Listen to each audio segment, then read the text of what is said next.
Come on. Come on. There we go. You're live. Yay. All right, I'll get you over there. Get you up here. So, I hope everybody feels appreciated all the time. I want to give a big shout out to Jammer because I thought I had this already downloaded onto my PlayStation. It was on the 4, but not the 5, and it downloaded so quick. That's that smooth next gen PS5 speed. So I suck. I don't even know what this is. Welcome, everybody. And a big shout out to Robeson, who has to keep being as supportive as they are, because they very patiently was like, I think you'd really like Kentucky Route Zero. It was super patient. So thank you. But it did go on sale a while ago. I think it's on sale again now, not sponsored. I know nothing about this game other than Robeson wouldn't shut up about it. Politely wouldn't shut up about it. But yeah, I do keep tabs on the games people talk about. I do factor in things like price, length, what other people are saying and stuff like that. And then also sometimes I'm like, oh yeah, maybe. And sometimes I'm like, oh, I've already played that offline. But maybe we'll revisit it. But yeah, I figured since Ace Attorney Investigations Miles Edgeworth is dropping at the beginning of September, that's going to take up a little bit of our fall spooky season stuff. So I wanted to do, I don't know if this is a spooky game. It's giving me that aesthetic. I don't think it's scary, but it gives me that like fall pre-spooky season vibe. And I'm like, let's do that as we wait for September. Because as much as I don't like celebrating until it's crisp and cool outside, I will always advocate for a longer Halloween season. But I hope everybody is doing well. I'm playing Kentucky Route Zero for the first time, knowing even less than I normally do. Also, this company has made a bunch of games that other people have talked about in the past. So, you know, if this goes well, like, subscribe, donate, become a member. No, feel free to give advice. I'm probably gonna need it. Because right now is this just for my save icon? Ooh, it's super quiet. I also have the audio a little bit low so it doesn't like blast us with stuff. Am I a notebook, chat? Am I an audio? I'm a notebook. My notebook's been thrown around by a bunch of rude people. But yeah, hope you guys enjoy. Please feel free to help me when I need help. And otherwise, if you don't know what the hell's going on, sit back, relax with me. Yeah, remember to like, subscribe, ring the bell, share the links, consider donating or becoming a member. We'll be doing the Gamescom stream next Tuesday, members only. So those are always fun. Some of you members got to be there the moment they told me I get to be Miles Edgeworth and Zelda in the same Nintendo Direct. So that was fun. You don't want to miss that. This is your save icon. Okay, cool. I'm like, is this a personality test? Okay, boop. Play. I thought this was a video game. I know what you're thinking. If this is a movie, why isn't it called the movie button? But these buttons were invented in a time before movies, when plays were the movies. But yeah, smash those things. Links in the description. Should you assume you don't need them? I'm thinking about doing Silent Hill 2 and 3 as we lead up to September before I play Miles Edgeworth. So I don't know. Let me know what you think of that. I asked the members for some help. I want some spooky games, and Slay the Princess doesn't have a release date yet. But we will be playing Silent Hill 2 Remake when that comes out in October. I'm done talking about the future. Let's talk about the now. When you save and want to quit, make sure to exit all the way to the main menu. Otherwise, you may lose a little progress. Oh, okay. Good to know. But let's go. Go now. Is it like a play?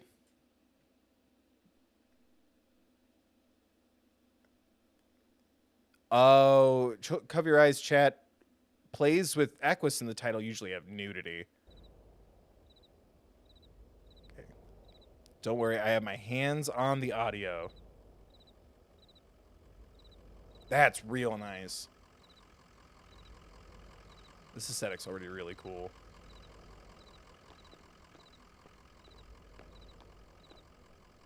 Boys and girls of... Oh, God. Dog. Dog. An old hound and a straw hat. Both have seen better days. No, he's a puppy in a hat. That's the only thing I knew. Dog and hat. Indie game. Hat dog. Truck. A moving truck rumbles softly to itself.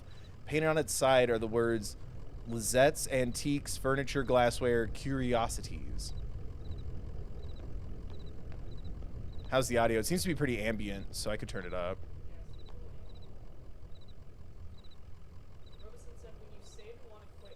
I read that out loud.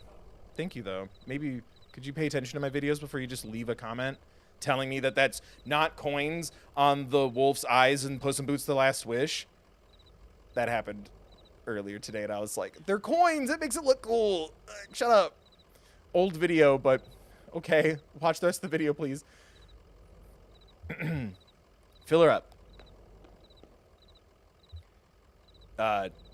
Damn, did you hear that wreck? Truck full of bottles. I don't know, beer bottles, whiskey, lost a tire or something, and spilled booze and glass all over the interstate. What a mess. Hope they don't come down here looking for anything. We blew a damn fuse and it's all shut off.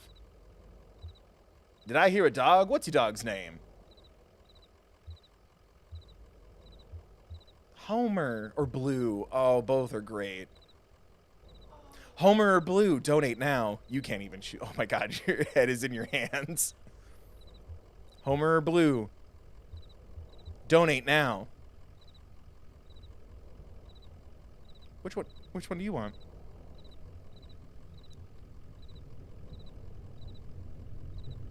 No, turn up a little bit more.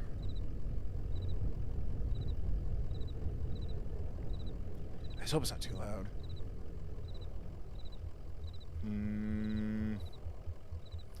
If only someone would spend money at the... Oh, yeah, pick up merch or donate at thethirdbill.com. Because I just got an email that Apple's taking 30% of Patreon shit, and I'm not hiking up the price of Patreon. So, consider donating. The internet's become a hellscape. Why can't I make $1 million before I ride off in the sunset and become controversial and con people or hurt people? I'm kind of in the same boat. Everyone's pretty... I guess there's a couple more Homers. Homer, so poetic. Homer I hardly, Homer I hardly, Homer I hardly.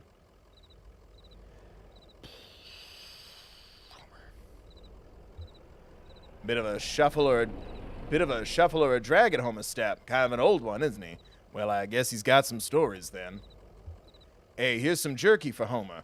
I made it myself. Didn't turn out too well. I bet a dog will eat it. Please don't give my dog trash.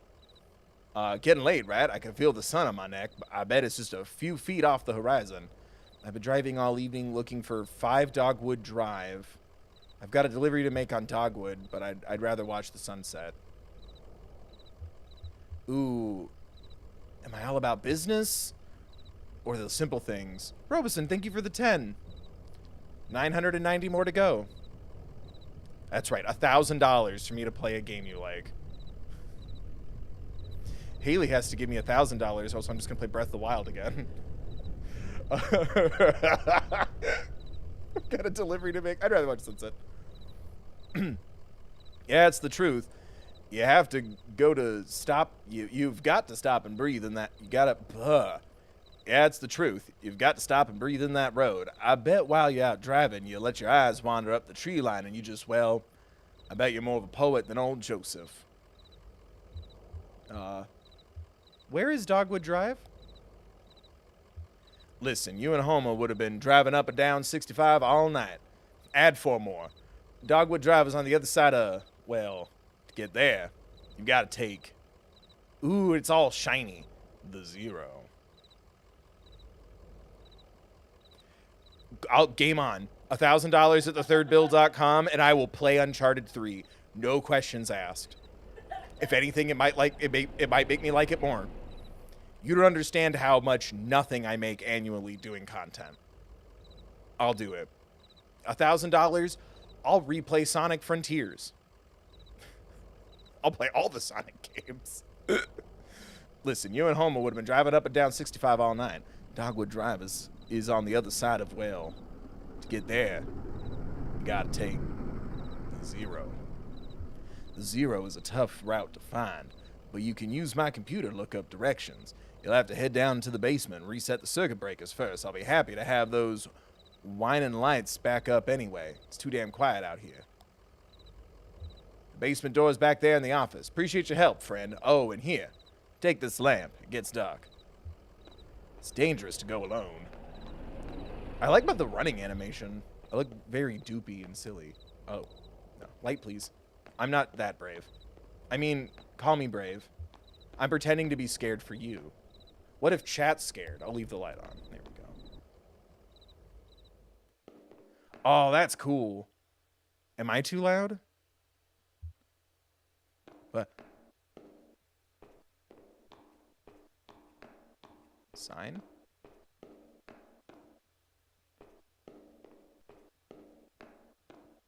Alright, well.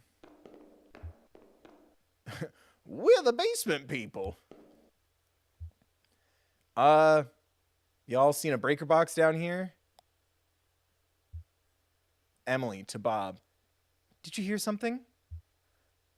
Oh no, sorry. I was looking at the rules again. It gets that Bob and Ben. Come on, guys. It gets easier as you go. Look, you said you rolled a 5, right? That means you get to pick up your marker and move it anywhere on the map. But you're in mud, so really you move 1.7. So it's your turn now, right? Oh, yeah, I guess so. Where'd you put that 20-sided die? Ugh. I can't escape it. If you need any help, let me know, guys. I rolled a nat 20 during the sex scene in Baldur's Gate 3, so think I know what I'm talking about. I don't see it. Did you drop it? It should be easy to find. It glows in the dark. Wow. How rude and unhelpful.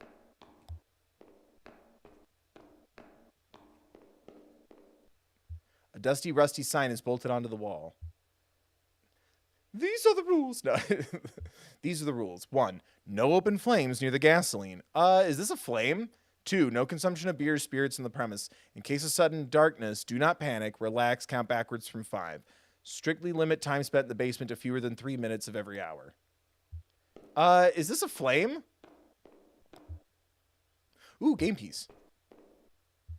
Conway picks up the glowing 20-sided die and inspects it. The number 5 is facing up. It's just a small piece of plastic, but it has a reassuring, almost comforting weight. It's not as cool as Duel Monsters, though. He places the object in his jacket pocket.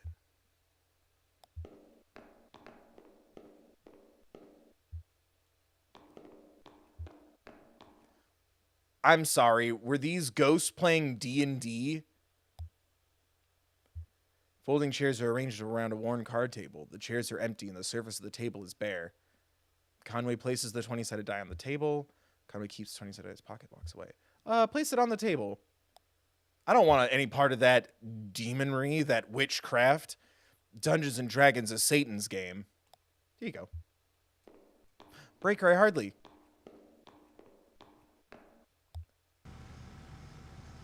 Hooray.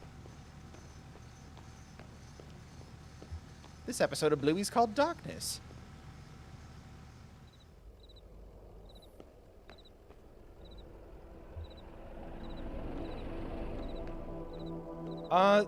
Your gas station's haunted by nerds. Look at my little guy! Oh, the music. Well, I better get those directions and head to the Zero, if you don't mind. There were some people down in your basement playing some kind of game, but they're gone now? In the basement? Nah, I don't think so. Maybe that lamplight was playing tricks on you, huh? Well, strange thing, right. Well, strange things happen underground, especially in the dark. So, computers in the office, you're looking for Marquez. She knows her way around those roads. She'll get you to the Zero. The password is, oh, damn. I usually just feel it out. Muscle memory, you know. It's kind of long, kind of like a short poem, I think. One of those short poems that really sums it all up. I'll figure it out. How you doing, Homer? You okay, buddy? Yeah. My car's still going. Conway taps the key, waking the computer from its reverie. Joseph. Whoa. The wheels slide loose, the stars drop away. I talk and listen to him talking.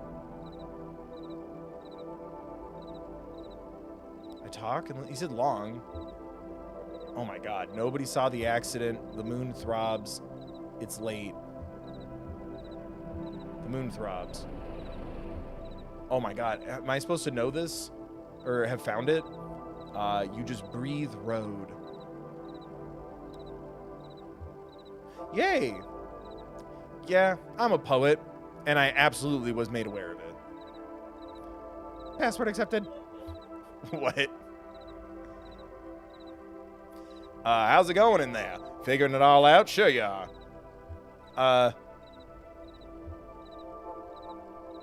Y'all got any games on your computer? Address book? You said Marquez. Why not the 0? Marquez. Marquez residence, 100 Macondo Lane. Head northeast on 65 and turn... Do I have to remember this? Turn left as soon as you see that ugly tree that's always on fire. Look for the barn at the base of the mountain there. Can't miss it. Hey, got it? Out there on Macondo somewhere, right? Yeah, that's it. Hey, look.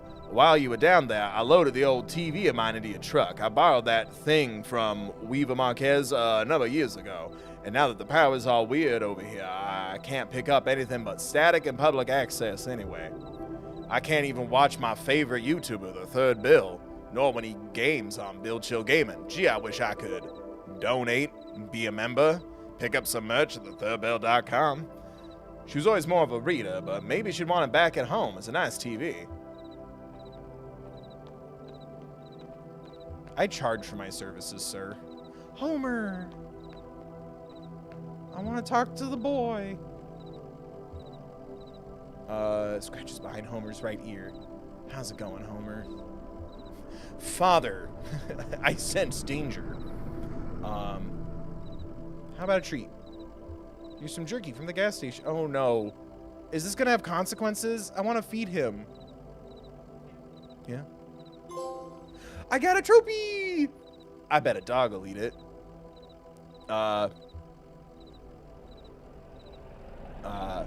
He reminds me a bit of your old man, Ira. Do you miss that guy? What do you think of this place? It's odd. I'd never noticed it driving by.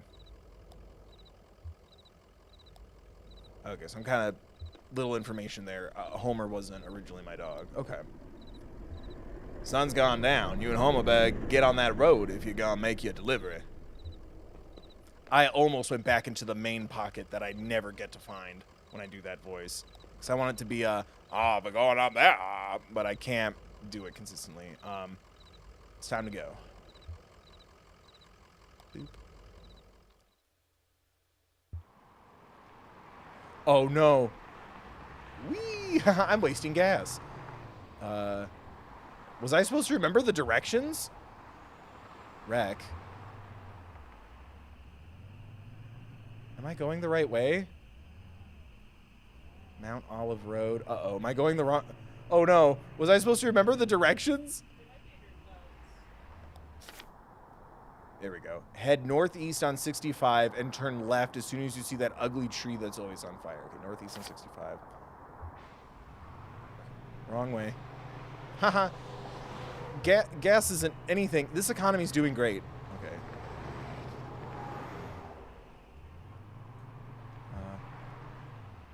No. Okay, I'm going northeast. Oh, tree on fire. And the burning tree. Can I go to it? Tall black oak burns on a hill above the road. In the burning tree, just about to tree.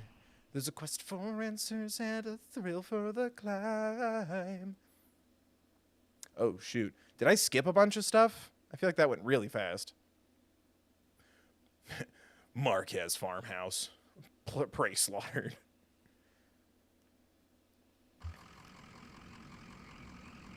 How's my puppo? So I guess we just head up the path here. The farmhouse is up the hill a bit.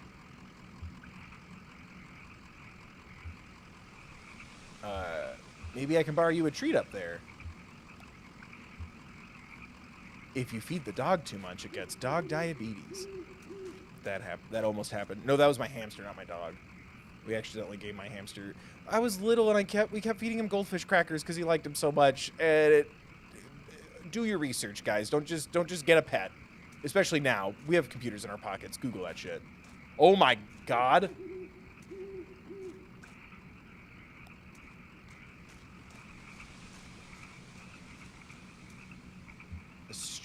A street lamp lights the base of a dusty path leading up the hill. Am I carrying the TV or do I have to go get that? I'm holding something. Oh, that's so cool.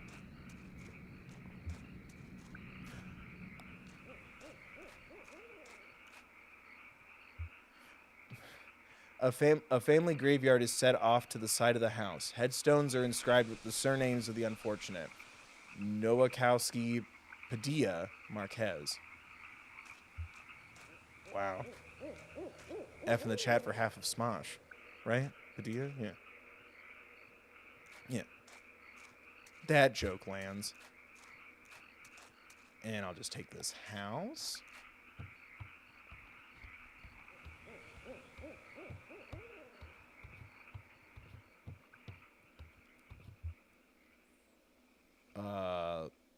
Light switch? Huh. Oh, I'm sorry, I didn't knock. I thought the light switch was outside. I was just thinking what a lovely house we have. Do you like it? Have you been here before? Did you happen to see an owl? No, I've never been here before. I know. It must seem very strange to you. I was here when this house was built, so it's never been strange to me. There used to be another house here, but we had it destroyed and we built this one. It was very expensive, and we got quite underwater. What do you do for work? Is it too difficult, or do you like it very much? I was once a mathematician. Are you looking for something in particular here? I drive deliveries for a small antique shop. I believe it's hard times for a small antique shop. It's hard times everywhere. Even out here on our little farm. My parents stopped paying the bank a while back. I shouldn't even be here, but I just stayed. Are we committing a crime? I have some notebooks. I'm only a little bored. I might prefer to watch TV occasionally. I actually have a TV here that I think belongs to you. Will you please set it up? Then I can explain to you how to get where you're going. The zero. I know. That was ominous.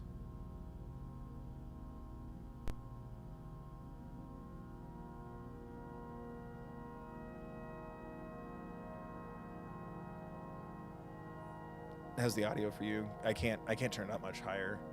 Okay, good. That's cool. That's not how it's supposed to look. You've made a mistake setting it up.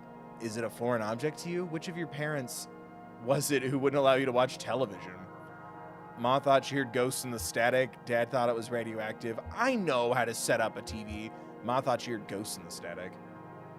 Like that movie White Noise, or that other movie White Noise 2?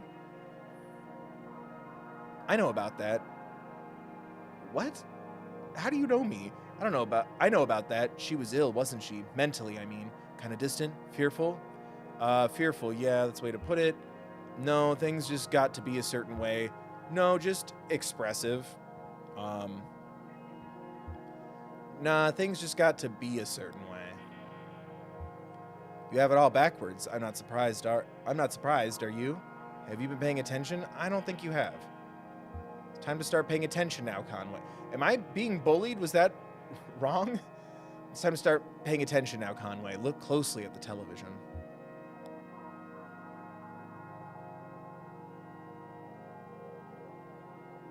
are we about to What Remains of Edith Finch this shit? No, okay. I thought we were going to go into the TV.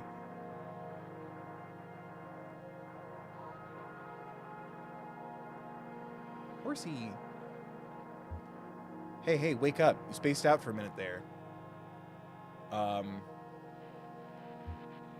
picture on the TV, ... The TV is picking up the wrong signal. My cousin Shannon would know more about it. She fixes TVs for a living. Well, she used to. I think the new models are giving her some trouble. So I really just need to get to the zero. Your cousin.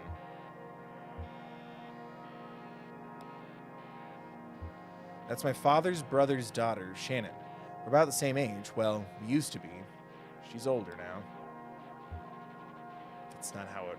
She has a work... Am I talking to a ghost? She has a workshop up north a ways by the lake, right where Peonia and Wax Road meet. It's a big bait and tackle shop, and she fixes TVs in the back. Do you like fishing? Honestly, I'm not convinced you should bother with the zero. I'd much rather you find my cousin and fix my TV, but I'll get you headed the right way. So it's pretty easy. Get back on 65 heading north, then take the first right after the artificial limb factory. It's so specific. From there, your arrival at the zero is basically inevitable. Nice to know you, Conway. Keep your eyes open, grip your pillow tight, especially in the dark. Exit light. Enter night. Take my hand. We're off to Never Never Land.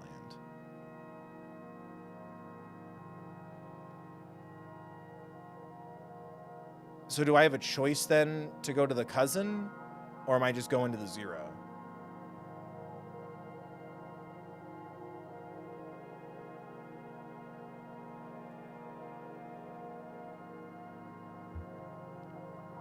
Yep, fucking ghost. Oh, hell yeah.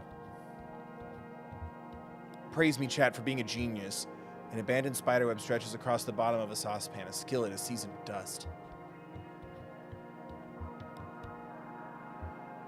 A disused wood-burning stove is set up in one ash-dusted corner of the room. It's cold to the touch. Oh, that's so sick. We were talking to a ghost. Joke's on you. I pay attention to lyrics and script story hint things. Joke's on you. I'm the guy who got something right about the Owl House. Certified internet sensitive genius.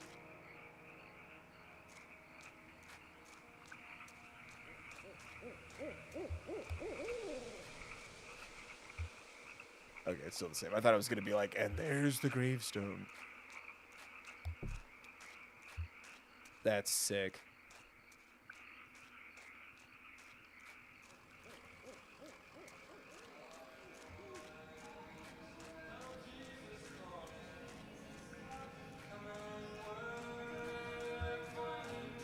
God, I hope that's not copyrighted. Please consider donating or becoming a member.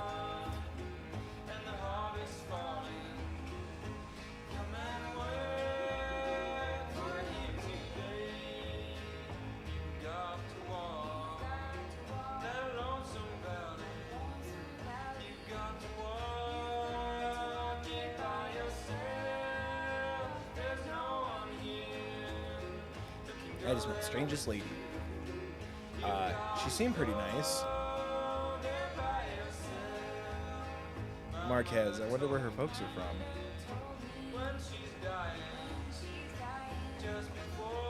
I would tell my dog if I just saw a ghost.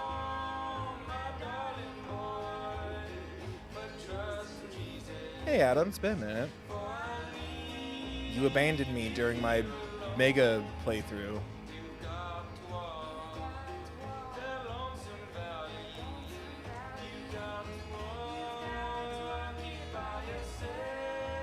Take a minute to think.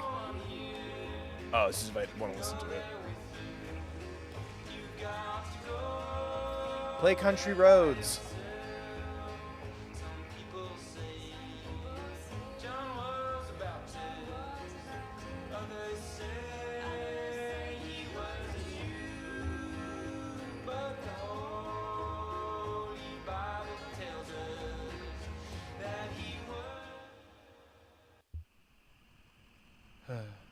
That was cool. Ah, shoot. How do I... There we go.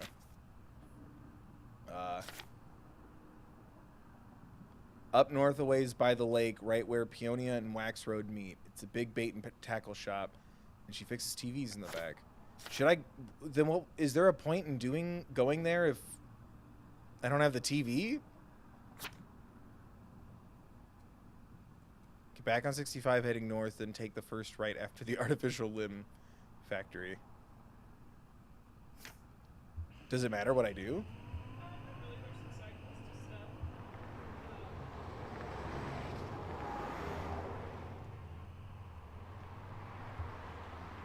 The artificial limb factory. A creek runs alongside the highway and then turns toward a dirty brick building. A grinding drone from within the building is faintly audible from the interstate. Floodlights on the lawn illuminate smokestacks. At the edge of the building's parking lot, a large sign, partially obscured by trees, reads, Artificial Limb Factory. Then I guess we keep driving. So it's like kind of side questy to find the... Should I do that or should I keep... Oh, shoot. Take the first right after the artificial limb factory or turn left as soon as you see that ugly tree that's... Oh, no. Or Wax Road and Peonia?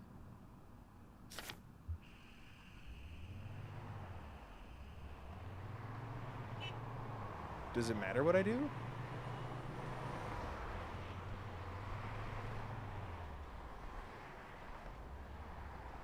Oh, it doesn't keep... Okay.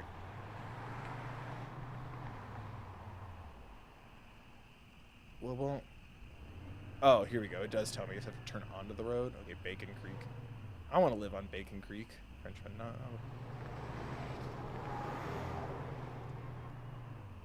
Raider Hill. Do you not want to be found?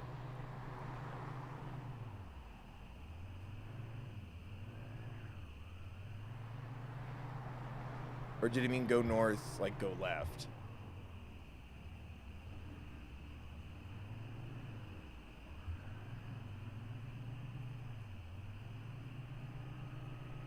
Okay, since I can't find it and no one's jumping up and down about side quests, I think I'm gonna turn right after the artificial limb factory.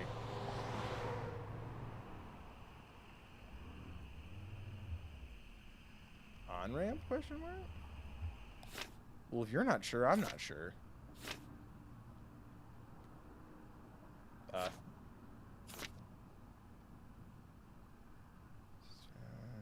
Fire. Yeah. Take the first right after the artificial limb factory. Okay.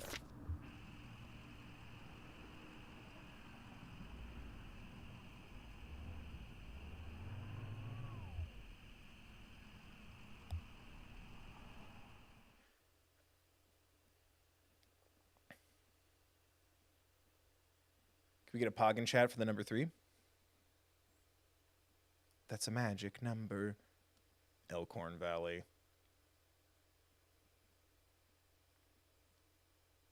When do these hills get silent? I still dream of playing Baldur's Gate 3, so I had to pass. Oh, that's a bummer.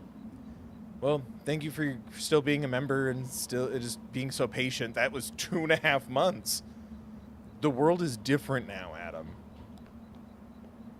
Hey, buddy. How's it going, Homer?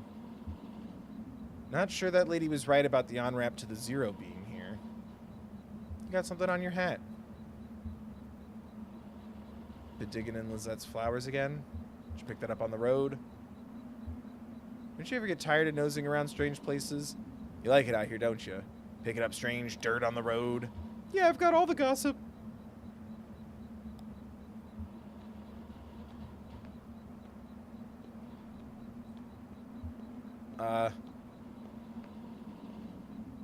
Entrance to what?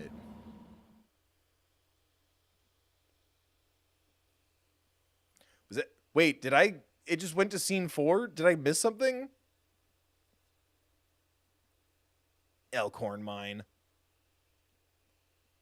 Am I being bad?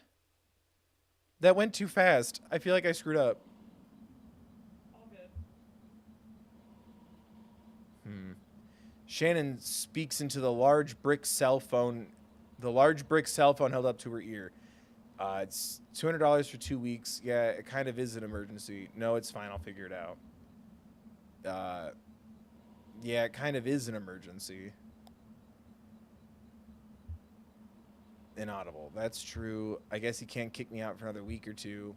But can I trust him not to just change the locks?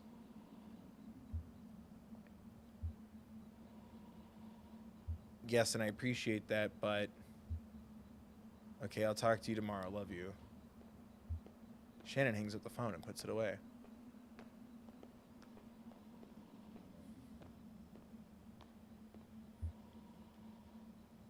Stranger, I hardly. Oh, am I Shannon now? Excuse me, ma'am. I saw the light was on and I'm looking for the on-ramp to... Are you here to kick me? Do you believe in ghosts? Ghosts. Always ghosts. Let's see. I do believe a place can be haunted, if that's what you mean. What about a person? Can a person be haunted? Sure, I guess a person could. Sometimes I feel haunted myself. What haunts you? Bad decisions, I guess. Wasted youth. Well, look. Here's what it is. I drive deliveries for a shop called Lizette's Antiques, and I'm out trying to finish this job. What kind of stuff are you hauling? Antiques. Good stuff. Is it weed? This is made in 2012. Smuggling weed. Antiques. Good stuff. Lizette has a sharp eye for the little good it's done her lately. Lizette has a sharp eye for the little good it's done her lately. You know, it's just one recession after another. Everybody's selling their old stuff cheap, but nobody's really buying. Yeah, like, subscribe. I have a delivery for 5 Dogwood Drive, and I can't remember ever seeing that address before. Now, I heard I need to take a highway called the Zero. So I met this young lady named Weaver Marquez, and she sent me this way, and so here I am. Uncommon kind of place for an on-ramp, but that's what it's been like so far anyway with... What? Weaver Marquez, do you know her? So you saw her tonight. I know Weaver. She's my cousin. I'm Shannon Marquez. Oh, you're the one who fixed... Oh, cool. We found her after all. Circle of life. You're the one who fixes televisions. That's right. Did she tell you that too? Of course she... Wait, was it not a ghost? Weaver doesn't lie. One time when we were younger, she told me my dad had been in a terrible car wreck. There was crushed metal everywhere, and we'd be hearing it echo through the house for years, she said. I was very upset, crying, and then my dad walked in the door. One of my neighbors just opened and closed their door. I didn't like that. Hearing it echo through the house for years, she said. I was very upset, crying, and then my dad walked in the door, just came back from a trip to the junkyard collecting scrap metal to fashion into wind chimes. I was angry, but she said it wasn't a joke and it wasn't a lie. At the same time, I thought she meant it was a riddle or a puzzle. But Weaver's not a puzzle. She's a mystery. What are you doing down here, Shannon? I talked to Weaver earlier this evening, too. Or, anyway, she talked to me. It's hard to tell if she listens sometimes. Or if she's listening sometimes. Weaver told me I had to come here to the old Elkhorn mine. She said I'd find something I've been looking for. Where'd you see Weaver? At my workshop. She just appeared. I haven't seen her since a long time. It's not such a bad thing, you showing up now. All told, I'd rather not go down there alone. Your dog should stay up here, though. It's no place for a dog. This is an old mine. It runs pretty deep and tangled and frozen. If we're going to go down into it, find your on-ramp and whatever else. We've got to keep our bearings. I don't want to get turned around. I've got some gear here to measure conductivity, frequency response, stuff like that. Maybe we can find a way to put a signal out ahead, do some analysis, and figure out what kind of topology we're up against. I'm trying to find a road. Topology. Okay. Topology. That's the science of continuous space, my friend. the way this twisty maze of passages fits together.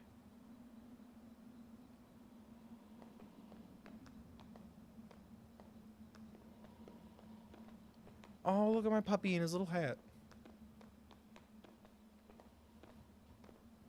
Do I need to tell him? No. It's like, do I tell him to wait? Oh, he just waits. Okay. Bye, Homer.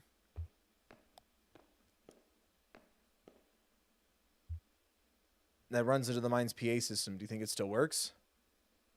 Only one way to find out. All right, give it a whirl. Is anybody down there? Nothing. Oh, there's no power. Yeah, okay. Even when this old mine was up and running, it was tricky to keep stuff powered.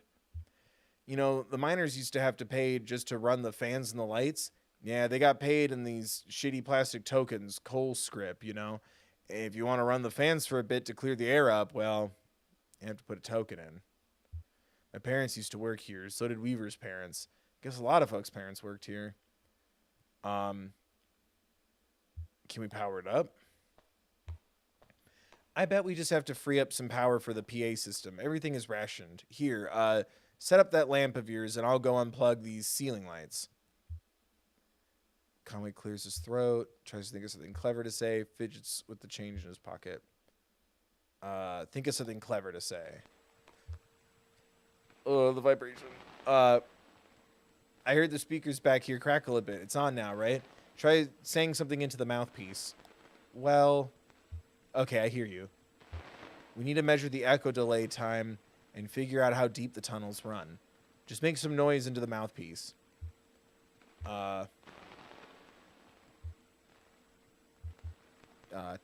Taps the mouthpiece. Hums a deep tone into the mouthpiece. Oh, my controller's vibrating. Whistle.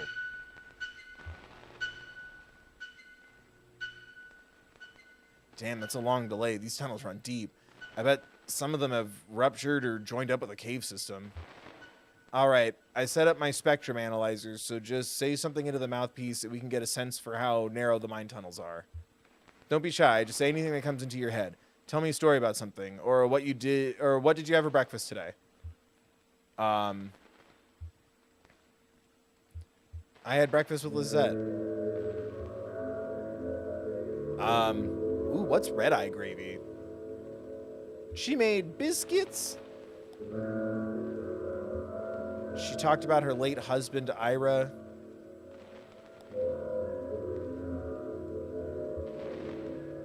Then I loaded the truck. Got it. Looks like the tunnels are pretty cramped. Yeah, low ceilings. Hope you're ready to stoop a bit. You're probably used to it. One more test. We just need to know if the air is breathable or if it's too thin or too dense. Just sit real close to the mouthpiece and breathe. I'll measure the response of your breath with the air in the tunnels. Just try to relax. Try to breathe naturally. Breathe and think about resting.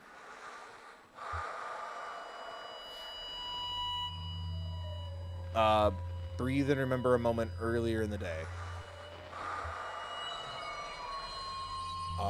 Getting some pretty strong readings here. I think we're in good shape, but keep it up for a minute.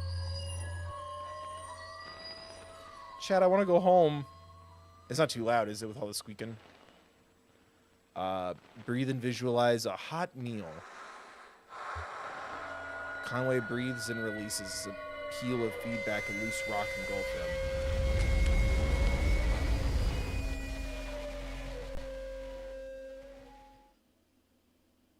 Did I die? It's still going. Am I dead? Who's going to look after Homer? Elkhorn Mine.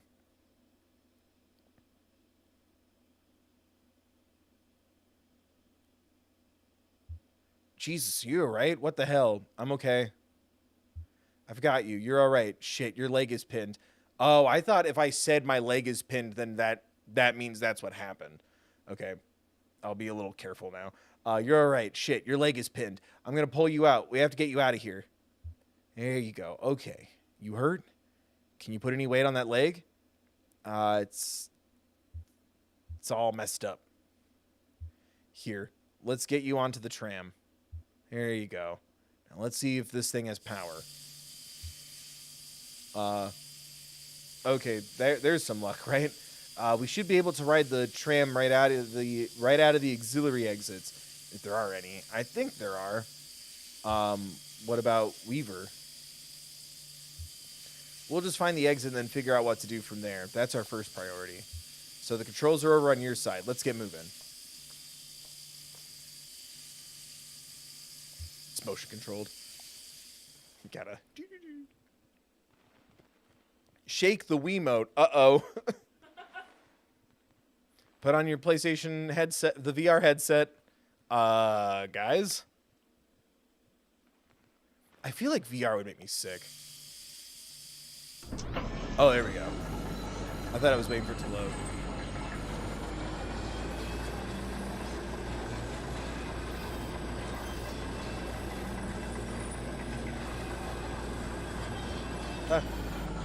What was that? Oh, here we are. Oh, here we are. This may be hard to believe. It's hard for me to believe myself. This whole branch was underwater last I heard. Is it safe? I guess so. Looks like they finally drained it, or maybe it just drained off on its own. The water came in pretty fast, and a lot of folks got trapped in the tunnels. I only heard parts of how it went from there. Sanitized for the bereaved. You know how these big companies are. But there was gossip, too. The trapped miners couldn't get the pumps going because the power was rationed, so they shut all the lights off. But even then, it wasn't enough. So I guess it was dark when they... You okay? Yeah, I'm fine. It doesn't matter now. Look, this old turntable is still wired up. The controls are dead, but I can use my signal generator to switch tracks, if the water hasn't damaged it too much. Or we can just keep heading down this tunnel. Oh, fuck. All this junk hanging up around the turntable is from the company store. Just junk, you know. The miners would buy it and use it to decorate the place, or as landmarks, I guess. Hard to know which way is which down here. It's all dim and gray. Shannon connects two clip leads from her signal generator to the turntable's electrical panel. So we're on the track between the animal bones and the rowboats. So how am I oh my god. The bat feeder and the scarecrow? How am I supposed to... Do I just guess? The bat feeder and the scarecrow. That was my band name in high school. Oh my god. Oh, that looks so cool.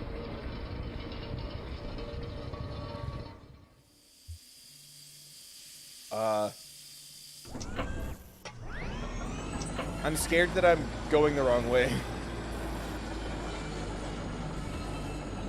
Broken track. The tracks are all messed up here. The tram isn't going any further. I wonder what's down that tunnel. Okay, that's my bad.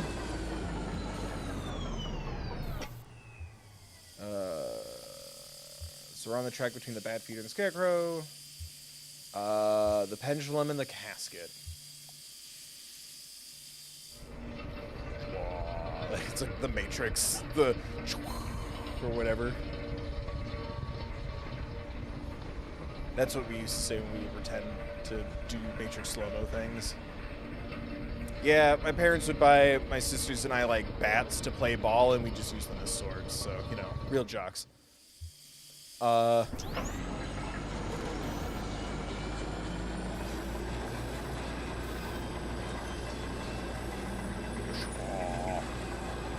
how we do it all the time. A dusty reel-to-reel tape player is stashed beneath the track, loaded with tape, but starved for power. Oh, I thought I could pick it up. Alright, well, can't go this way. So I just shouldn't have moved it at all?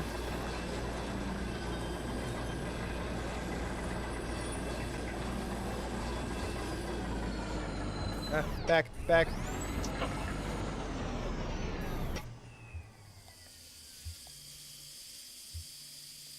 The animal bones and the rowboat. Schwang.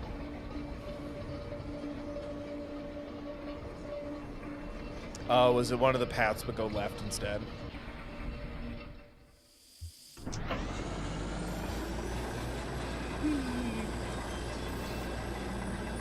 Ooh, a cave tunnel thing. Ooh, another tunnel thing. Oh, there it is. Thank God. Okay. Did I miss something cool down there? Or no? I mean, I'm a pro gamer, so I can't just ignore a let's go. Is there stuff in there still to? Okay.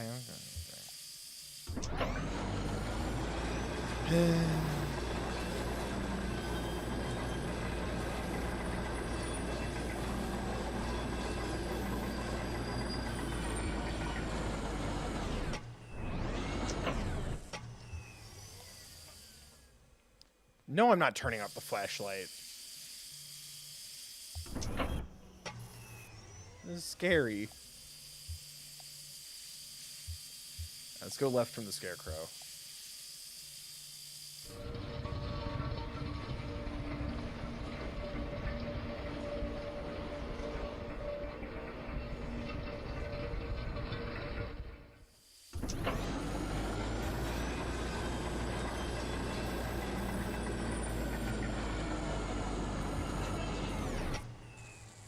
You hear that? Kind of a muffled rumbling. Maybe we're near water? Could be. There was an underground lake around here years ago. I guess that's why they stopped digging so abruptly here.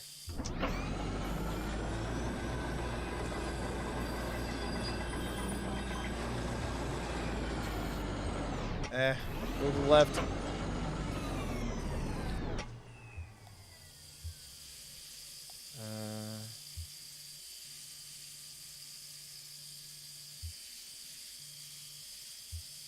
Pendulum on the casket.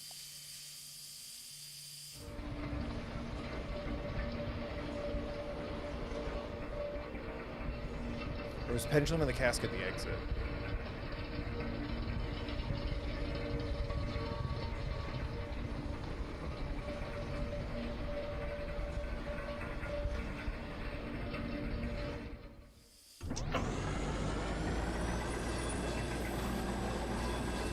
How?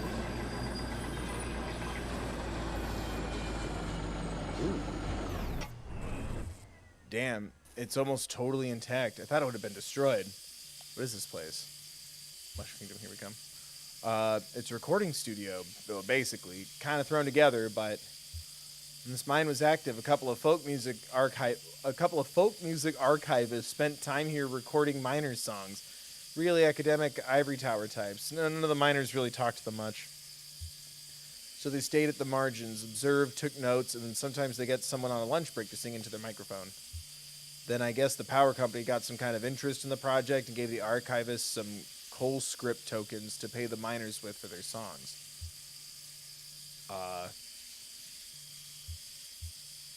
What do you think the archivists were after? Data, I guess? Comparing indentation, subject matter, diction, you know, all those little details that no one really thinks about when they listen to music. Yeah. Academics are great at that stuff. Let's get out of here. Seems like they were being exploited.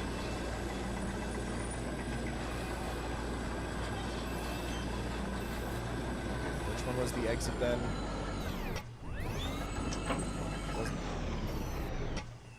It wasn't Scarecrow. Bones in the rowboat? Yeah. Why am I so bad at sitting? I pinch my shoulders so bad. There's so much pressure to perfectly game. Ugh.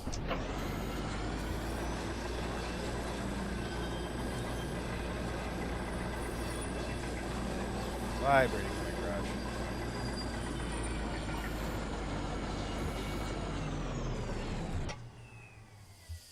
Let's get out of here. Yeah, okay, oh god. That tunnel where the tracks were broken, I'd like to take a look down there. If you wait for me here, I'll just go take another look around. Do whatever you need, I'll just wait for you here. It's confusing that I'm like pseudo playing as two characters. Thanks, I'll be right back.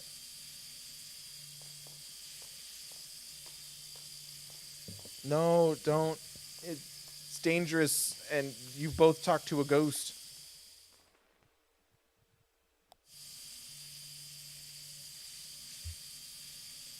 Oh, I love that movie.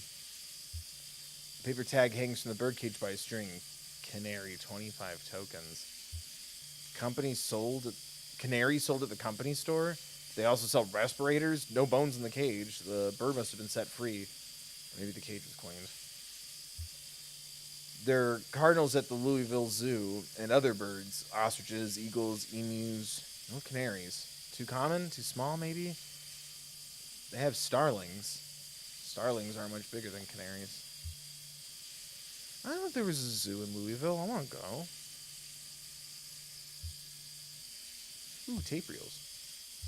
A pile of tape reels is jammed into the top of the tram. They must have been thrown on in a rush. The reels are unlabeled. The tape is decayed. Lizette and Ira's son, Charlie, talked about a piece of music he liked with old decaying tapes. What was it called? Something about... Charlie had the most bizarre taste in music. Weird, noisy computer music. Where did he even hear that stuff? Louisville, probably. Or college. Some sort of turquoise-haired anime girl has soon Maiku, something like that. I wish I knew how to listen to more, like, pick more songs for another Vocaloid video. I think that'd be a lot of fun. He's a smart kid. Oh, shit. I thought was, like, he used to be small, not he used to be alive. F in the chat. Notebooks. The notebook at the top of this dusty stack is labeled in black marker. The label is dusty and smudged, but it looks like it might say horses? Houses, maybe? Or verses, even. Crude and hurried handwriting, too. Lizette has immaculate handwriting. Pristine and measured cursive. Never a stray mark. For the last several months, she filled out the receipts for each order since that young couple complained about the handwriting on the order slip. It's carbon paper anyway. It's bound to wear away over time. If you're so precise about their records, you should put it on the computer anyway. It's nice to get away from the noise.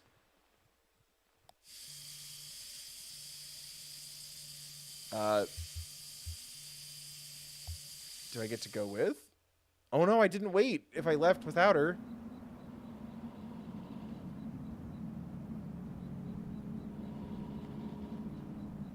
Oh no. Why did I leave without her? Oh, did I donk it up? Did we go in a loop? At least Homer's okay. Did I abandon her? Is everyone a damn ghost? Except you, Homer. The cramped shack is lined with wooden shelves. Dusty stacks of tape reels and notebooks crowd the room. But a bit of moonlight filters through a window near the ceiling. On a small desk in the middle of the room lay 3 notebooks. The red one is labeled J. Marquez. The green one is labeled R. Marquez. The blue one is unlabeled. Red. Conway opens the red notebook. The pages... Oh, there she is. Okay, we're good. The pages are covered in disorganized notes. Some written horizontally, others scribbled vertically to margins. A few pages are lined more evenly and divided up into charts correlating seasons, lyrics, harmonies, and coal hauls. Those are 2 words I've never said together. The green. On each page is a delicately rendered charcoal drawing. Most are portraits of rugged faces. Near the middle of the book, there are a few drawings of a young girl in a miner's helmet. She plays along the minecart tracks, collecting pieces of wire. In one drawing, another young girl sits nearby, intently studying a book. Conway opens the blue notebook. The notebook is full of Greek letters and cryptic mathematical formulas. The book says Bill all over it and Be Warb. Near the back of the book, what first looks like... Near the back of the book, what first looks like it might be... Oh, yeah, this place. I didn't think you were coming back. I didn't think you were coming back. Sure I was. Why wouldn't I be? Most everyone else I've met tonight has just disappeared. There's ghosts everywhere. Well, here I am, damn it. The notebooks are labeled Marquez. Your parents are the archivists? No, Weaver's parents are the archivists. My parents were minors. Got married young, huh? I don't know. I was trying to think of a not gross joke.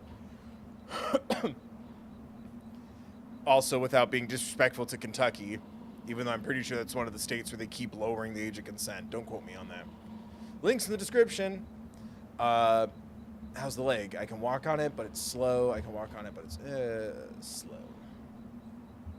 Well, I'll try not to get too far ahead of you. You don't mind me hitching a ride, do you? I kind of got a lift out of here and wasn't sure if when I'd be heading back. I can drive. I can handle it. Okay, your decision. I still need to find the 0. Well, it's like I told you. Weaver doesn't lie. If she sent you here to find your on-ramp, this is where you should be looking. Or maybe you just weren't listening closely enough, and that's not exactly what she said. I saw Weaver at my workshop. That's up north by Lake Nolan. Right at Wax and Peonia, in the back of a bait shop. Pretty glamorous, right? These are the times we live in. She's either up there or back at the farmhouse. Whichever you want to head to first, just let me know. Hold truck, hold hands.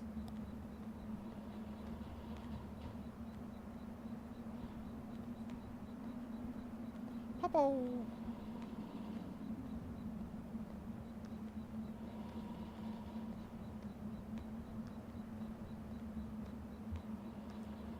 Lizette's Antiques. I guess this is your truck. This is my truck. Homer. Homer, this is Shannon. I never had a dog. Nice to meet you, Homer. I've got some banana slices. Would you like one? Can we keep feeding the dog? I need to know. Nothing we do will kill the dog, right? Can dogs eat bananas? Okay. You sure?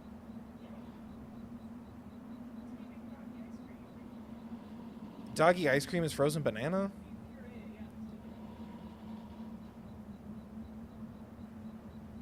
Dogs deserve better than that. Oh, feel better, Ethan. I'm sorry you're not feeling well.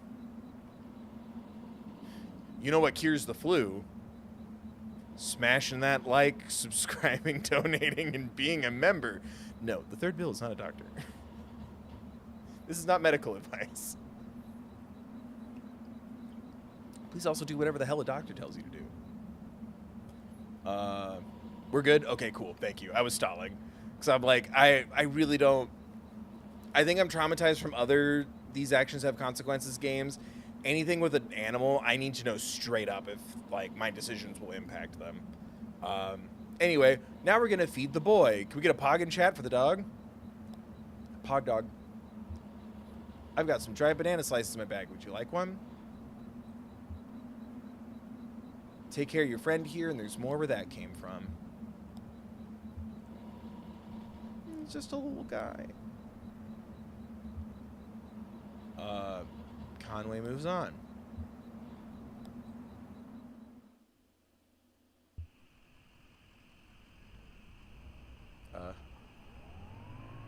Shit.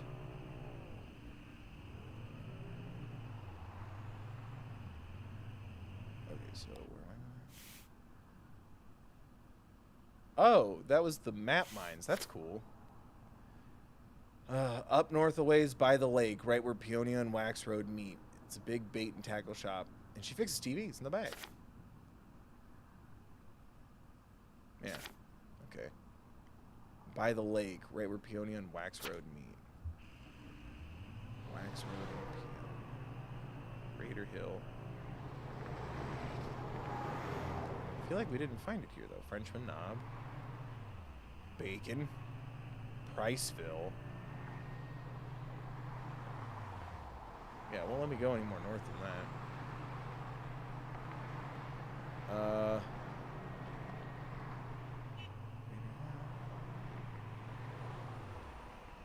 Highway. Dixie Highway. L&N. Dixie Highway. Charlie Moron Highway is how I read that. Wait. Dragonflies. The truck jerked towards the shoulder, nearly run off the road by a swarm of dragonflies. Their wings beat briefly in the headlights and disappear into the night. Are dragonflies that aggressive out here? I've never been to Kentucky.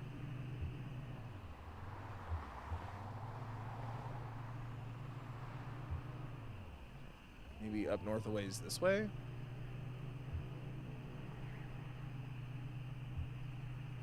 Museum, pull over. Oh my god, you can go into the museum. A sign in front of the building just reads museum. The lights are off, but the front door is open. Do we go to the museum? Am I going the right way, even?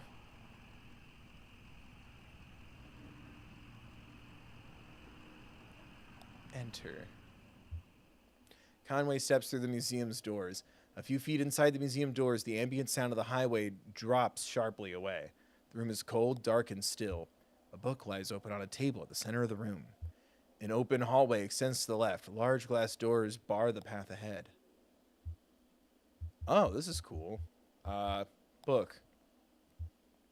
There's no title on the book's spine or cover. A 3-word phrase written in pencil on the first page is smudged and indecipherable. On the first page, someone has left an ink drawing of a horse. Several dozen blank pages later, at the end of the book, is an elaborate ink drawing of a one-legged man working an antique adding machine. Robeson, thank you for donating to thethirdbill.com. Thanks so much, Bill. No, thank you, Robeson. Thank you for donating at thethirdbill.com and here. Someone wants a thank you video, which I need to do those. Donate. Everyone just donate at thethirdbill.com. Keep pressuring me to remember my thank you videos. I was going to do them today, and then my grandma called. She's okay. Ooh, I almost spilled tea. And I should probably just be nice instead. I almost spilled tea. Someone who's not nice had something bad happen to him, and I was like, oh, darn, and she laughed. On the first page, someone has left an ink drawing of a horse. Several dozen blank pages later, at the end of the book, is an elaborate ink drawing of a one-legged man working an antique adding machine surrounded by whiskey bottles. Hallway. Conway walks down the hallway to the left way. Conway's steps echo against the hallway's marble floor and arched ceilings. Plexiglass boxes line the walls. The hallway dead ends on a darkened display case. Look at the boxes. Conway examines the boxes on the walls. The first box is just a few feet into the hall. Contains an assortment of bird wings. Some are missing feathers. One large, brightly colored wing almost glows in the moonlight. Its feathers are intact, but a piece of bone pokes awkwardly out from the tip. Let's get you a box instead, huh, guys? Conway examines the boxes on the walls. The first box, just a few feet into the hall, contains an assortment of bird wings. Some are missing feathers. One large, brightly colored... Oh, we already did this. Yeah, I don't want to read that again. It's upsetting. Look at the display case? We did that too. No. The display case is several yards wide, just a few feet off the ground. It's unlit, and back in this corner of the darkened museum, very little moonlight creeps in. A gold-plated plaque on the surface of the case is a bit easier to read. It recounts a short history of fowl hunting in the region and then speculates abruptly about the nature of addiction. Y'all ever been addicted to birds?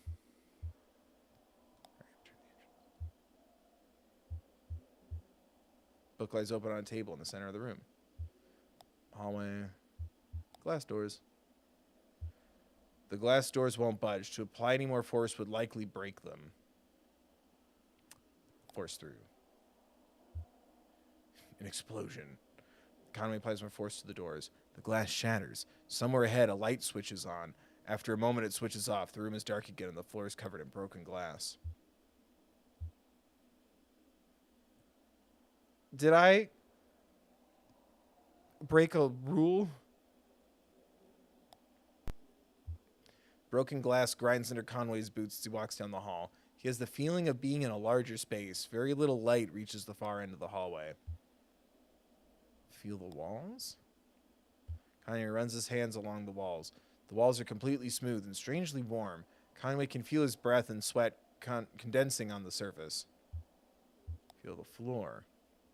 Conway kneels and runs his hand through the floor. The floor is completely smooth and strangely warm. Conway can feel his breath and sweat condensing on the surface.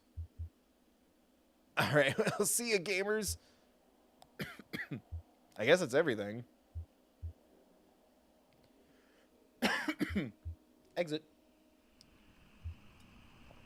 Well, we damaged a museum. I didn't mean to break the museum. Is this the wrong way? There's something about towns with first names. It's so silly to me. It's an airplane. But it makes Allentown. I give you the biggest chance to star in the biggest hit Broadway scene in 20 years, and all you tell me is Allentown. Come on and listen to the lullaby of Broadway, the hip hooray and ballyhoo, the lullaby of Broadway, the ramble of a subway train, the rattle of the taxi, the daffodils who entertain at Angelo and Maxie, when a Broadway baby says goodnight. Where the hell is the road? Manhattan, baby, don't sleep tight until the dawn. Good night, baby. Good night. Milkman's on his way. Sleep tight, baby. Where am I going?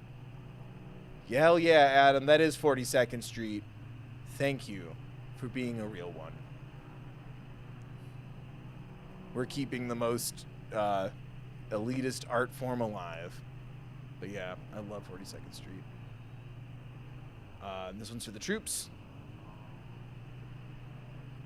Where the hell am I going? Do you know which direction this is supposed to be in? I can't find the roads it told me to find. It says go north. And then I'll find where Peonia and something else touch.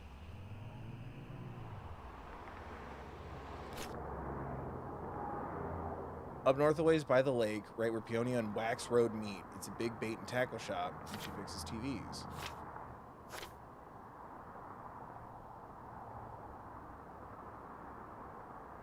Yeah, the ugly tree, we did that. Yeah, that's the mines. Yeah, this is the only direction I have, is Shannon's workshop.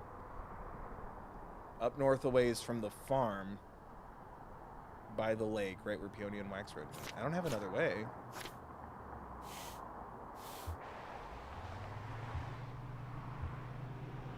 And now I have Lullaby of Broadway stuck in my head. Guitar player? Does he play Wonderwall? Because if not, I'm not interested. Cap Hill, Cherry Spring. Am I going to run out of gas? Bait shop. That's what I was worried about too. What about space fuel? Hyperfuel. That's when Star Wars started running downhill. Everyone, oh no, it's when insert bigoted thing here. No, it's when they started bringing up fuel. I believe it was Solo, wasn't it? The first time they brought up space fuel. Conway and Shannon pull into the bait shop parking lot. Vaulted above the road on a thin steel bar, a handwritten sign reads, "Live bait, minnows, small and also large for," I almost said for strippers, "for stripers, night crawlers, chips and beer." Green flyer hangs loosely from a bit of masking tape at eye level. To the shop's right, a dirt parking lot sprawls unevenly into grass and then eventually trees. The bait shop is closed. You know I gotta enter through that side door. Conway and Shannon walk around to the side of the building from the workshop. The walls are lined with cheap metal shelves, loaded precariously with vacuum tubes, awkwardly shaped metal casings, and coffee cans full of electronic components. Shannon leads Conway to the back of the room where a few TV sets in various states of disassembly are set up on a rough wooden table. She flips the switch on the power strip they're all plugged into, and the TV set trembles to life. Ask Shannon about Weaver. Conway asks Shannon where she saw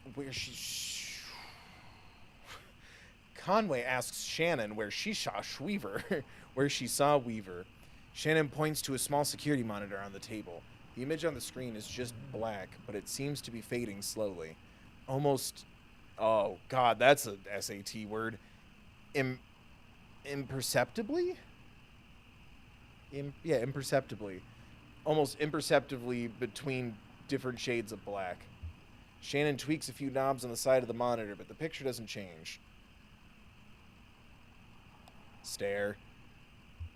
Conway stares directly at the security monitor. The screen is a cavernous black. It hums and swells at the pace of the tide. Conway loses track of the workshop's walls. They could be inches away or miles. He's adrift on black water, traveling swiftly towards a rocky shore. There should be a lighthouse or a buoy by these rocks. It's too dangerous. Shannon switches off the power strip. Weaver is not here.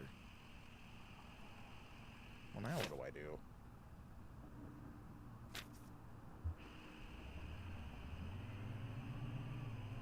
Guess I could go find that guitar player. Or do we go back?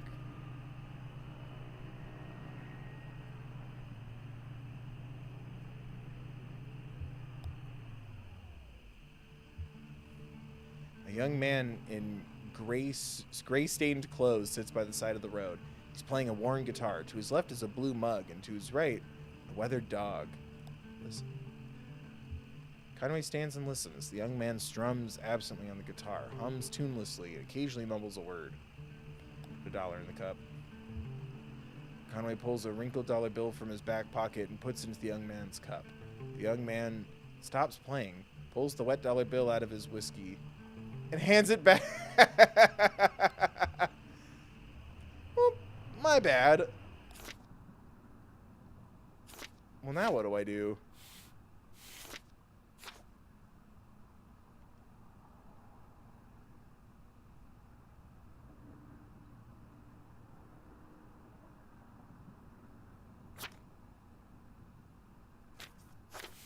Do I go back to the mine area and keep going?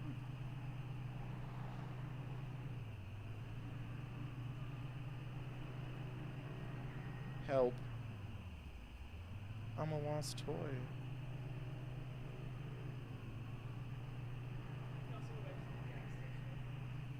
Will that help?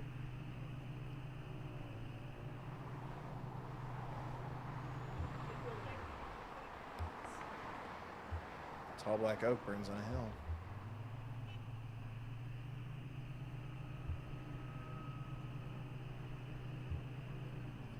We've already vandalized that museum enough for one day.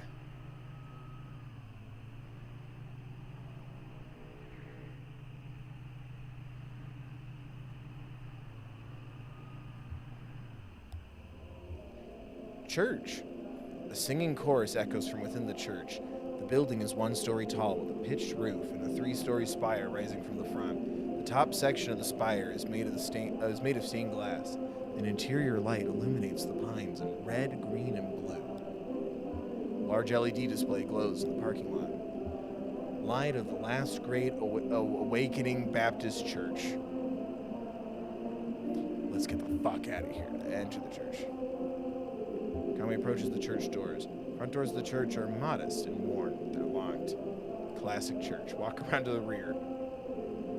A ramp leads up from a few dusty metal trash cans to the church's back door. Look at the trash cans. Conway opens a few trash cans and looks in. One has a bit of something leafy and rotten stuck to the bottom of it. Another is full of unlabeled video tapes. enter the church back door.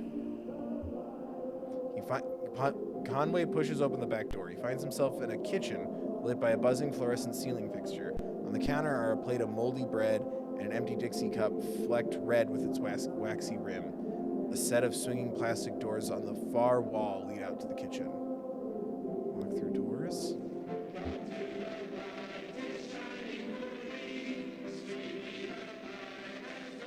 Is it blurby because of my headphones, or is it blurby for you too? Okay. It's a cool choice. Conway pushes open the plastic doors and walks through. Vacant pews spiral unevenly into the church. A small raised stage lies to Conway's right, bare except for a tape recorder. The tape recorder's power and cord runs to an outlet near Conway's feet. Unplug the tape recorder. Singing stops. The lights fall. This is a fake church. Maybe it does that so people will leave it alone. Airplane.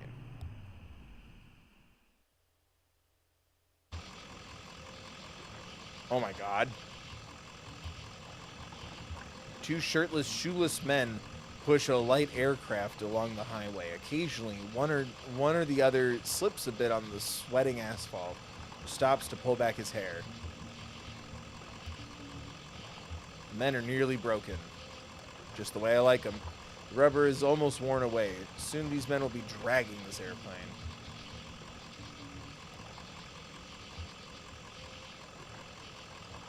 Well, should we wait for them to leave the screen? Good luck with that, boys.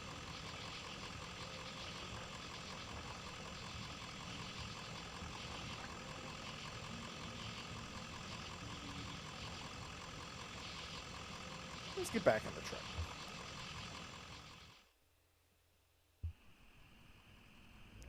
Okay, if anyone knows what to do next, now would be a time. Should I go to the gas station again? Okay. I loved the guy playing guitar and giving him $1, and all we did was just drop it in his drink, and he hands it back to us. It was funny.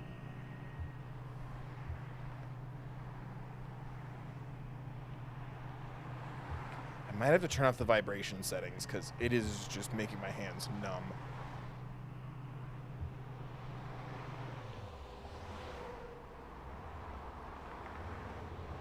The TV that needs to be fixed is still at the farmhouse. Well, I tried picking it up, but it wouldn't let me.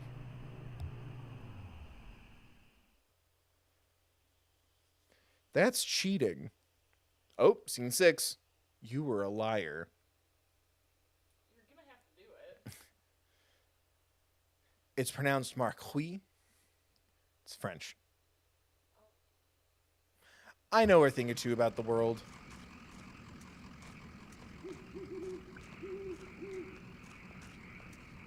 Oh, my leg's still messed up. I'm moving kind of slow. Uppies? Right? Can I go up the road, or...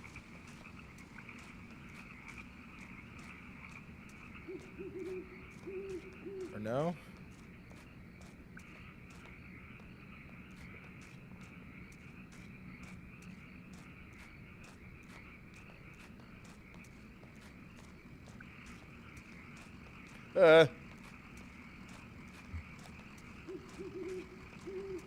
It won't let me go up the hill. Should I do the gas station first? Yeah, it won't let me go back up the hill to the house. Is this wrong?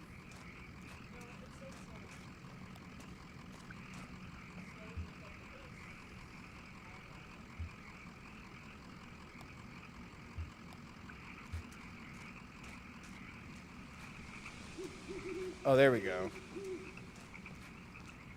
God, this camera angle is so odd sometimes. I thought it was a button I pressed last time that said go uphill. My dangly ass arms.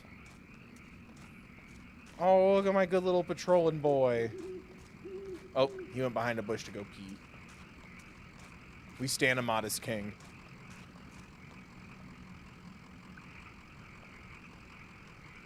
Oh?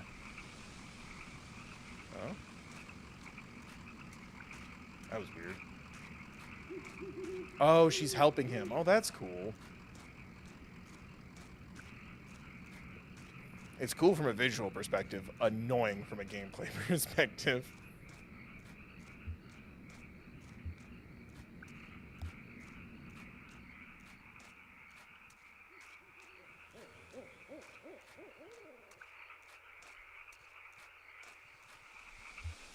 There's nobody buried here, you know. It's decorative, I guess. Or it's art or something? I don't know. What are the names on the headstones? Nowakowski, Padilla. I don't know those names. Maybe the people lived here before. I know when they bought this property, it already had a house and everything. Or maybe they have some other symbolic meaning? Oh, and look at the headstone. Marquez. I used to think that was for my parents. Now I don't know.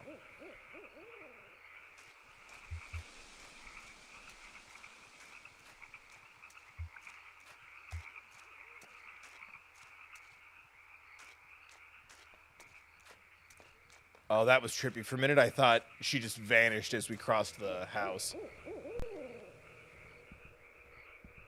Y'all are ghosts.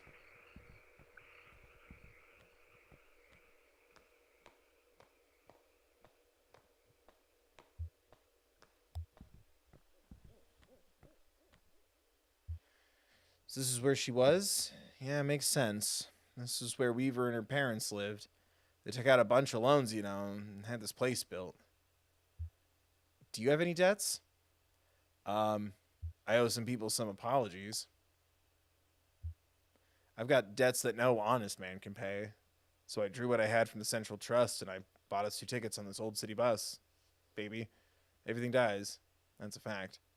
Maybe everything that dies one day comes back. Put your makeup on, your hair pretty. Well, you're lucky. That's all you owe. My parents were like that until the company store found a way to get to them. For my dad, it was tokens to run the fans and air purifiers, and for my mom, it was canaries. 2 solutions to the same problem, but they sure sounded different. Weaver had debt too, a lot of it, all tuition. She was a mathematician or something. Yeah, she studied some esoteric stuff about something about using math to translate between Spanish and English. I think eventually Weaver put those math skills to work on all the red numbers in the family checkbook and got a clear sense of just how hopeless their situation was. So she left. I guess she just drove away in the middle of the night. They woke up in the morning and the car was gone. Never came back. Until tonight. Someone else told me to come here and talk to her. She seemed really focused on the little TV. Someone else told me to come here and talk to her. Huh. Okay. I guess we 2 aren't the only ones she's been talking to. Oh, that's not something you see every day. That old TV right there. Well, it's that. That is a damned antique. That is a damned antique for you. I had a model like that in the shop once, but I had to sell it off to make rent. Most painful decision I ever made. Say, do you mind if I open it up? Looks like the dials are all corroded and the screen is leaking light a bit. Come on. I bet Lizette would never forgive you for letting a specimen like that fall into disrepair.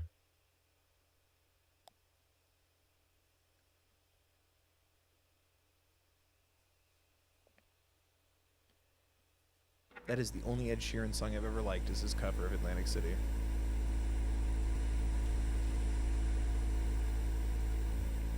Oh yeah, these tubes are all messed up. Looks like they've been in a swamp or a cave or something. There's moss growing in on. God. There's moss growing on this one. That's okay. I have a few spare parts in my bag here.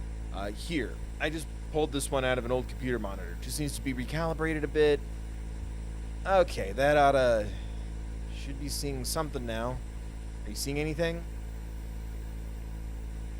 A little bit to the left? Damn. Okay, here. I think the contacts are dirty. Now, don't go telling my customers I clean off old vacuum tubes with spit. Patooey. There, just gotta turn it north, south, and...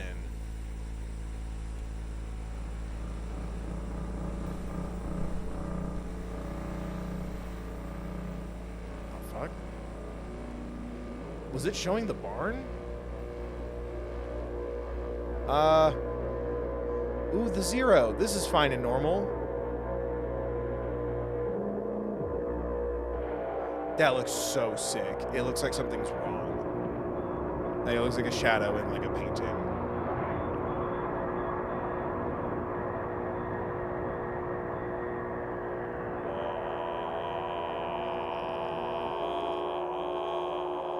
Welcome to Kentucky.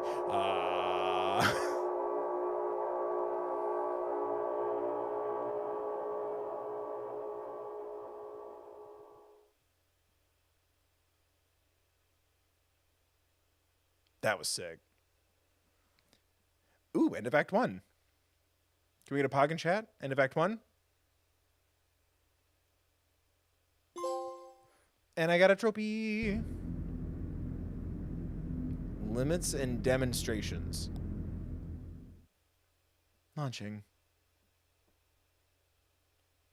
I'm assuming that's the name of Chapter 2.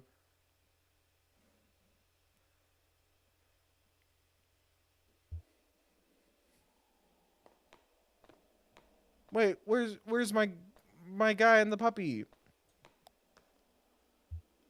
Limits and demonstrations. A Lula Chamberlain retrospective. Marking the first major public showcase of her work in over 20 years, this retrospective exhibition of work by pioneering installation artist Lula Chamberlain comprises a diagonal slice through time, place, and form. The pieces on display here were individually debuted over a period of 35 years, designed in Chamberlain's various homes and studios between her beloved Mexico City and her native Elizabethtown? Yeah, I almost read that as Elizabethan, and I'm like, that ain't right. They represent a range of scale and impact from the intimate warmth of Vartex texture fetch to the infamous visage, boo, the latter of which requires a vertical clearance of over 30 feet. Excuse me. You'll cut this out of the recording, right, Tim? Yep, these works share a confounding legacy. In each of their debut exhibitions, they were nearly impossible to install. Can you imagine, like, a calm narration in, like, an art installation and there's a belch in the middle of it? It's like, you'll cut that out, right? Galleries and museums balked at the scale, power requirements, and highly skilled labor involved in maintaining these works for display. Some of their debuts collapse under the weight of logistics, only to be successfully executed much later. And so, just as they describe the outer limits of Chamberlain's range as an installation artist, the geographical edges and vertices of her itinerant home life and the beginning and end of her distinguished career, the work on display here also trace the extremes of our capabilities and the frontiers of our patience as both viewers and exhibitors. Are we capable of viewing these works as they were meant to be viewed? Do we even want to be?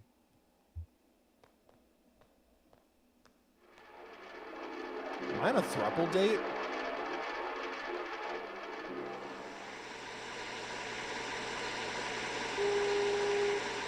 Oh, that's trippy as shit.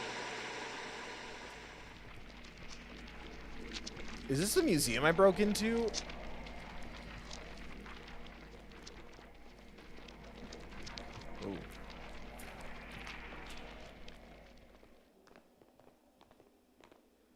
Was that the TV back? Oh, okay. Guys, I wanted to look at the TV again. Fellas.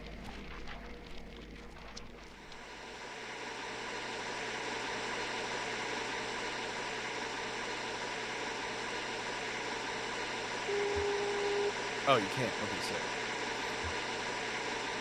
Vertex texture fetch. Tree television suspended cathode ray tube. 1968. Car materials.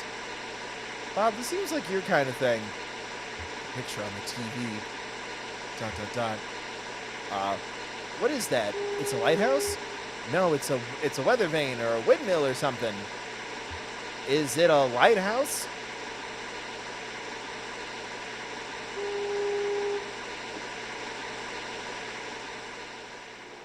That one's noisy.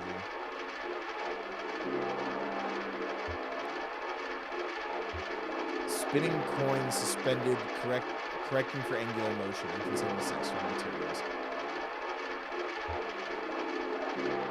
Feels so strangely alive. Yeah, like it's about to fall over. You mean the coin's about to fall over? I've been looking at the coin too, but I can't really tell what kind of coin it is. My uncle used to collect coins. Did I tell you that?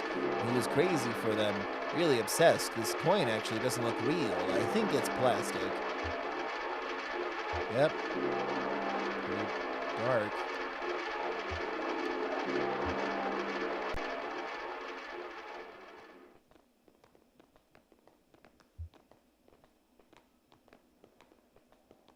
Horsey.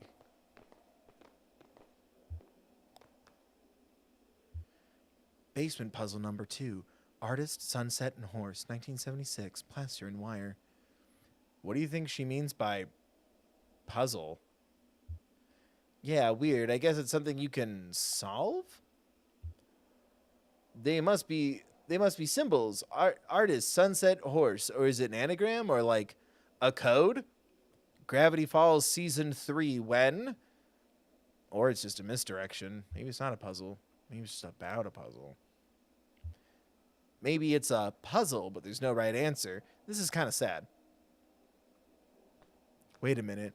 I think I can finally complete the Millennium Puzzle. Ooh, that 3D thing was cool. Okay. I'm being a putz. I'm sorry. Overdubbed Namjoon Pike installation in the style of Edward Packard, 1965, 1973, 1980. Magnetic tape, handheld tape playback head, speaker system, voice of the artist, computer synthesized speech. Oh, I read about this one. It's interactive. How does it work? It's a bunch of old tape, and you run this tape playback head along it and just listen to the recordings, I guess. Let's try it out. I think you should start in the middle. As Bob drags the playback head along the tape, a woman's voice issues unsteadily from the speakers. We start in the middle. Donald and Joseph are in the hallway. I am in an office. The walls are lined with filing cabinets, a few drawers hang open. The door is ajar. A massive computer looms in the corner. There are some punched cards on the floor. A synthetic voice recording, spliced awkwardly into the tapes, lists out options in monotone. To examine cards, rotate 30 degrees and advance 7 inches. To leave room, oh my god, is this a friggin' choose your own? Examine cards? Bob moves the playback head to another strip of tape. Encoded in the holes. I forgot what voice I just fucking did. I don't have a lot of feminine voices. Encoded in the holes punched through these cards is a first draft of the poetic subsystem. I can't read punched cards by sight. Donald can, I think. Anyway, this version was pretty underwhelming. To leave room. Computer. So loud, I love it. I'm now holding 2 punch cards. On one of them, Joseph has scribbled a note, caves. The other is blank. To insert caves card, rotate 11 degrees. Advance 2 inches to insert blank card. Rotate 5 degrees. Advance 14 inches. Blank card. Bob moves the playback head to another strip of tape. I'm standing in a hallway. The walls are all a blank beige. It's just after winter quarter, but before spring, so there are no students around. Usually these walls would be papered with flyers announcing new student clubs, looking for roommates, selling old textbooks, but now they're blank. Seems like it skipped around a bit. Donald is here, scribbling on a scrap of graph paper. Joseph is here. He can hear me talking into the tape recorder. You sound like an anthropologist. You sound like an anthropologist? An ant-apologist? An antonologist? To lean on Joseph's shoulder, rotates. Oh my god. Both? Can I have both men marry me? Lean on Joseph's shoulder. This is the beginning of the tape. I'm at home, alone. Joseph just left. We had an argument, but it'll work out. Wow, this is kind of personal.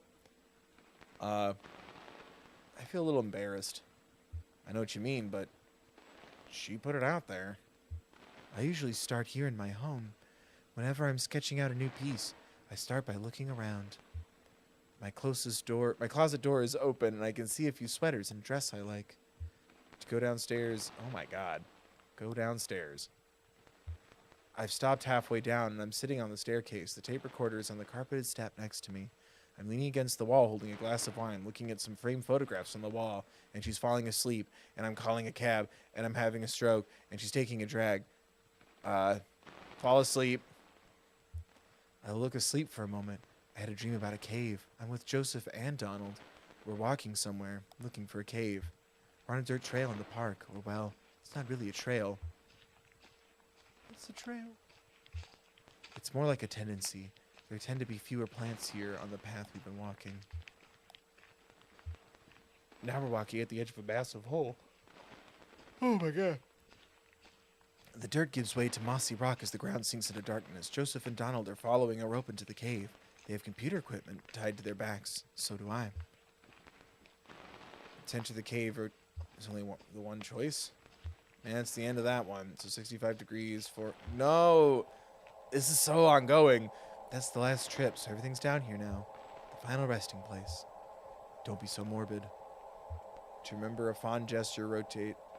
To remember a fond gesture. To regret a harsh word. Regret. It's late morning now. I'm sitting at my desk on my lunch break. This is the last recording I'll make on this tape. Then I'll drop in the mail tomorrow, and then who knows? I've been recording onto this tape. God, it's getting so faded.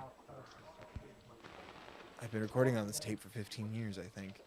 A lot of other things happened, so here's a story. First time I moved to Mexico, I stayed there for 3 years, and I had no contact with either Joseph or Donald in that whole time. They each thought I've done it despite them. Maybe I had, in part. But I don't think they ever appreciated the community I had in Mexico, or...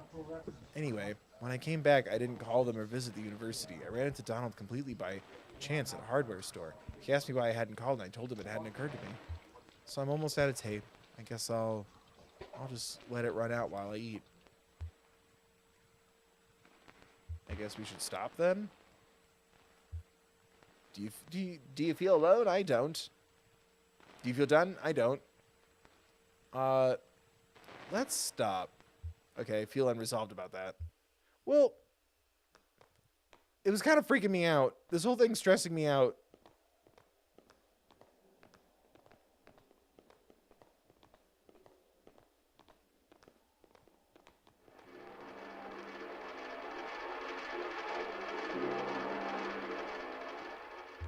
Do I really have to comb through every part of the tape? Alula Chamberlain. Oh, we did this. Yeah. Did I miss something?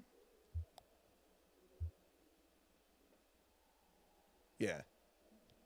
Vertices the inherent. Yeah, we did this.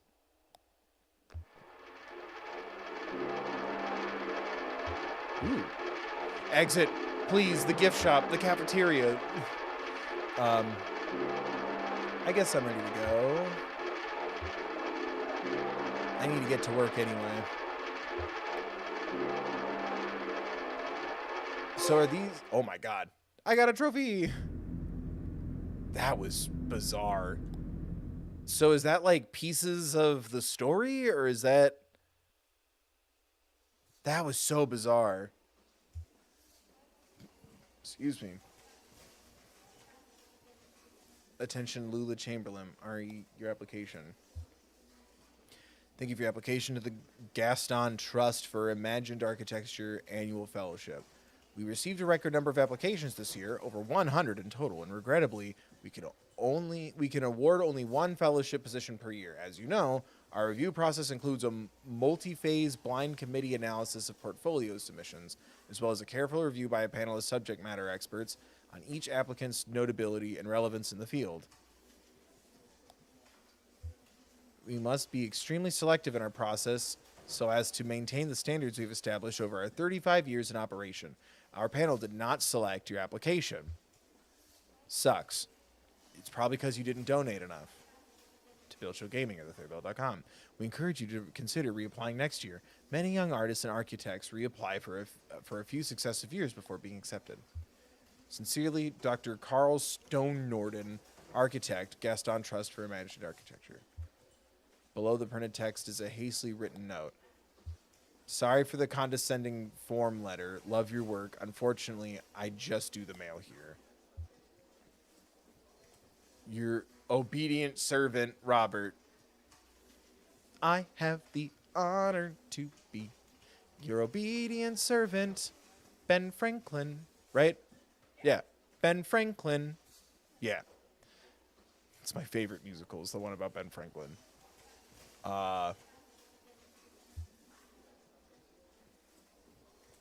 Folds the letter up and puts it in her handbag. Lula opens a folder on her desk labeled proposals.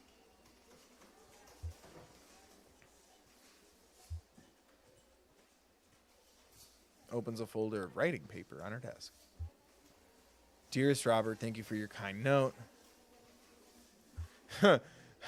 Attention, Dr. Stone Norden, RE your own imagination. Dearest Robert, thank you for your kind note. Though it has been years since my name appeared in a gallery program, except as an occasional dusty curiosity in a group show or as the impertinent subject of some misguided retrospective, I continue to something gratitude yours in situation. What's C2? C2 E2? Yours in C2 Lula.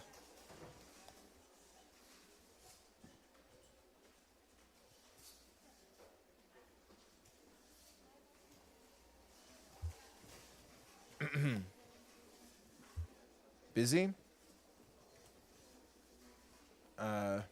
It's not important. Okay, great. Really great. I mean, sorry, that's not what I meant.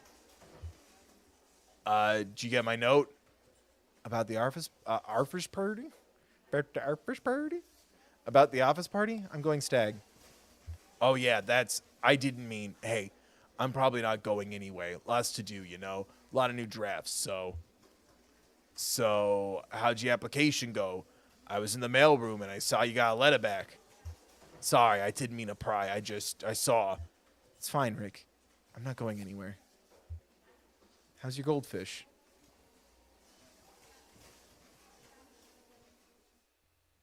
That was sad.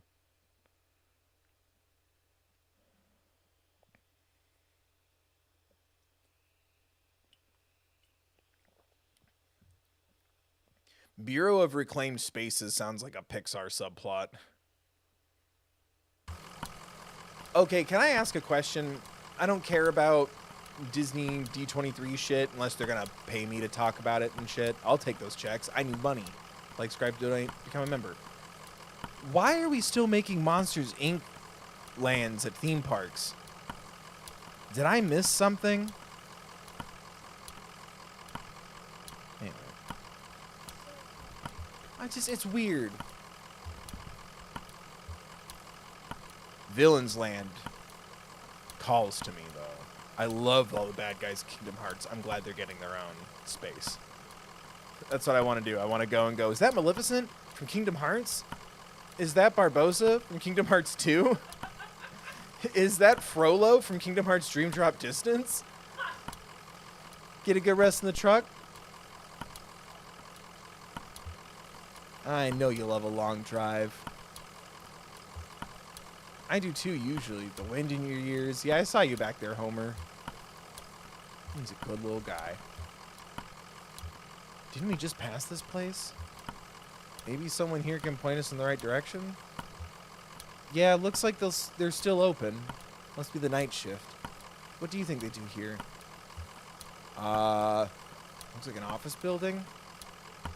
Yeah, an office building in a cathedral. This is weird, but do you think we're inside or outside right now? Both. Huh, okay. Very poetic. Well, maybe someone around here has a better sense of direction. My guy's so tired. End of the line? Seems that way. Not for us, I hope. So are you just coming with me to the Zero? Is that what's happening?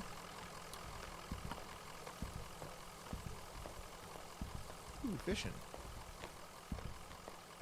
And a TV. Okay, maybe it's art.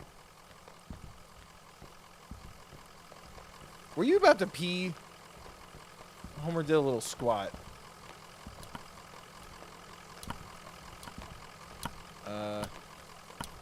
Okay, I can't keep going.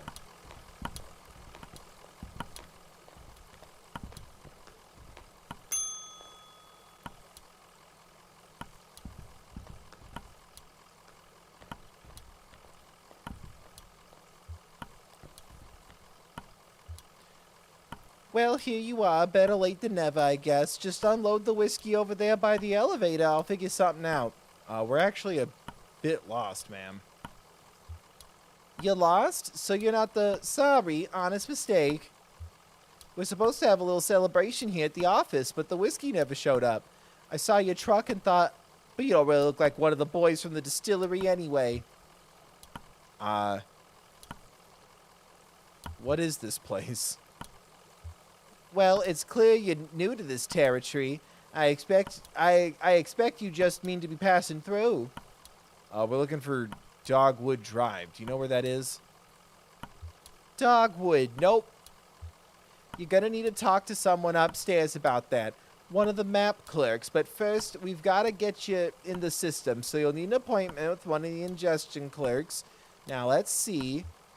Rick is booked proofreading drafts all afternoon, and Wanda's out on a site. Let me go make some calls and see if we have anyone free.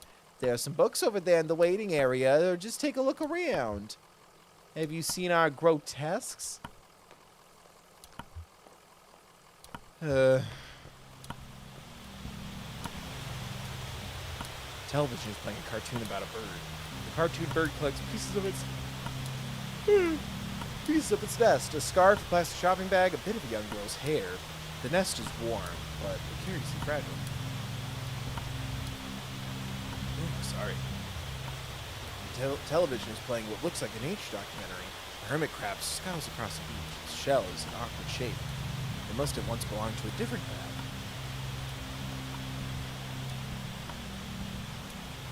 Oh, good. I thought you'd left. People can be so impatient, you never know. Well, I have you meeting with Lula Chamberlain. She's a senior clerk. Oh, we know that name. She's a senior clerk who doesn't usually handle the ingestion process, but she's the only one with room on her plate this evening. My schedule says she's on the 5th floor reviewing some diagrams. The elevator's just back to the left there, 5th floor. My guy just looks so tired. Oh, Jesus.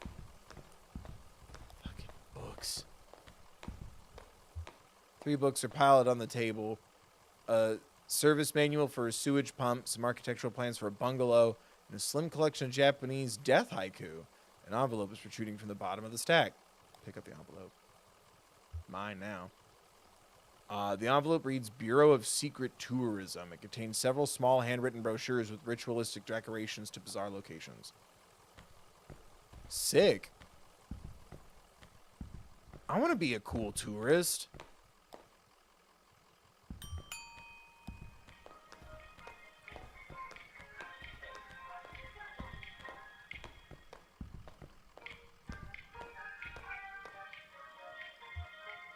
She's on the 5th floor, right?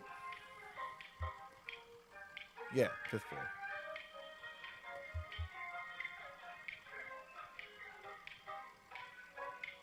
Bears?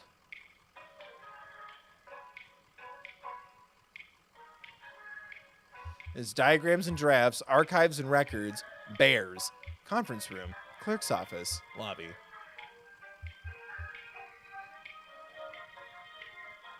Do I go to the bears?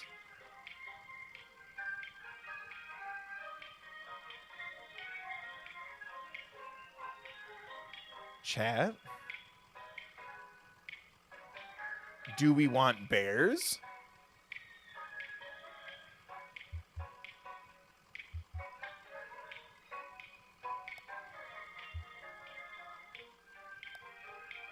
Bears, please. They might know something. Shut up. Oh my god, it's just bears!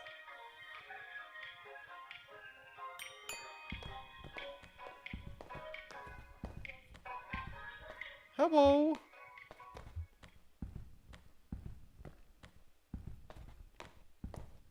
Maybe the bit would have been better if we just buzzed by them, because that's really funny.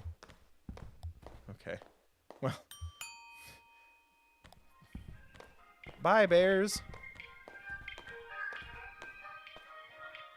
Marianne, what did I tell you about sending just random people to the 3rd floor?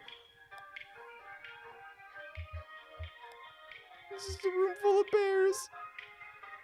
They're having a meeting. We lost the copyright rights to Winnie the Pooh. What's left? There's a bear just smoking in the back. How do we survive in this world? My daughter tried canceling me because I was eating too much honey and killing bees. We're bears, damn it. Whoa.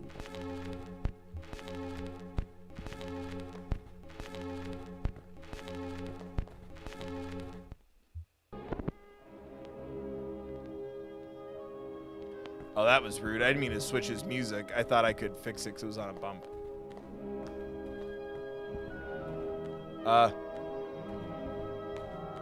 There we go. Greg is hard at work examining some diagrams, measuring angles with a plastic protractor, and occasionally scribbling numbers in a small leather notebook. Can I help you? Don't answer that. We're looking for an ingestion clerk. Oh no, I'm an interior spatial analyst. I can't help you with that. I think the ingestion clerks will have some... Sorry I'm yawning so much. I think the ingestion clerks have all gone home for the night. Lula might be able to help you. She's pretty senior. You just missed her, actually. She was up here about an hour ago. She's probably back at her real desk now on the 1st floor. She barely made a dent in these diagrams. Must have been distracted. Speaking of which... Yes, dear. Just get back in the elevator.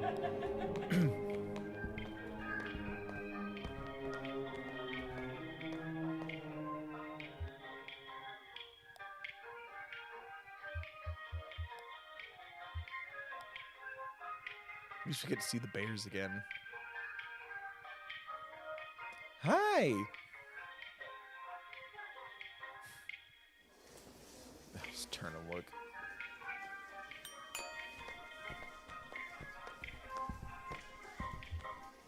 Hello, are you lost? Alright. Hello, are you lost? We're looking for Lula Chamberlain. Oh no, she's much too busy. Let's get some of our junior clerks to sort your paperwork first so we don't waste any of Miss Chamberlain's time. It's a pretty straightforward process. First, you'll need to get a case number assigned. Talk to Clerk Metzstein about that. She's just over there at the end of the room. Happy to help. Oh my god, really? Where's the 0? Hi, how are you? Fine, thanks. I just need your ingestion card and a list of your last 5 permanent addresses. Which of you is Lula Chamberlain? Oh, sure, that's her in the cardigan.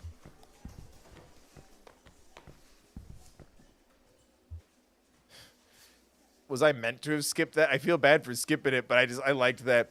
Enough. Oh, she's right over there. Having fun in the paperclip labyrinth. Well, you made it eventually. You look exhausted. I'd offer you my seat, but my ankles are turning on me. I'm fine. No, you're not. How stoic. Or is it romantic? Are you a suffering artist? Oh, I'm no artist. Good for you. It's a tedious pursuit, rewarded by an arsenal of useless skills and a touch of arthritis. Dr. Truman says my joints are eroding one another. They've been collaborating for decades. It's only natural they want to kill each other now. Well, enough about my hateful wrists and ankles. This concrete bunker of an office is just a way for you. Is just a waypoint for you, I'm sure. What is it you're trying? Where is it you're trying to go? I'm looking for 5 Dogwood Drive. Dogwood Drive. That's funny. Do you know I used to live on a dogwood drive? This was years ago. A grimy old house, basement full of insects, attic full of birds. I had a few roommates. We all worked at the university. I had a dog. I drank whiskey and beer and made sculptures. But that dogwood was a surface road. With a name like that, it would have to be.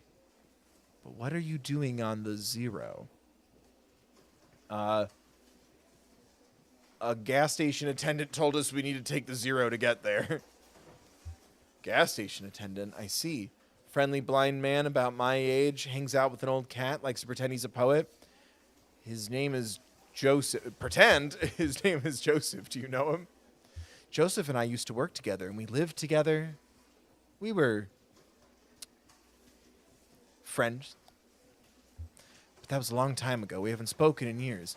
Mostly hand stuff. Do you know why he's pointed you this way?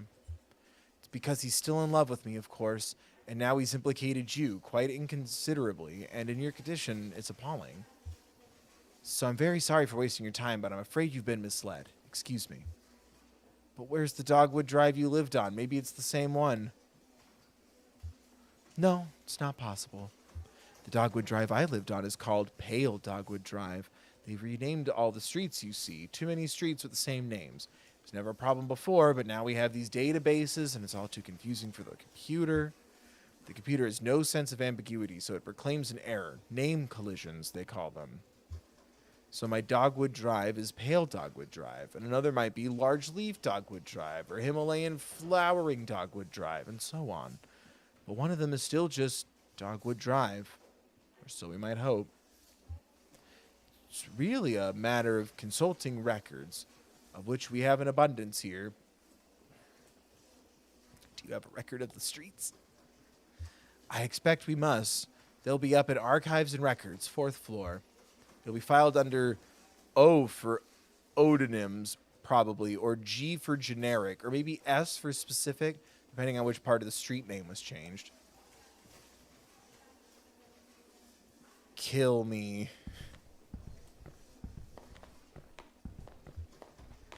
Man, they really nailed, like, the emptiness of a office full of bureaucracy like this.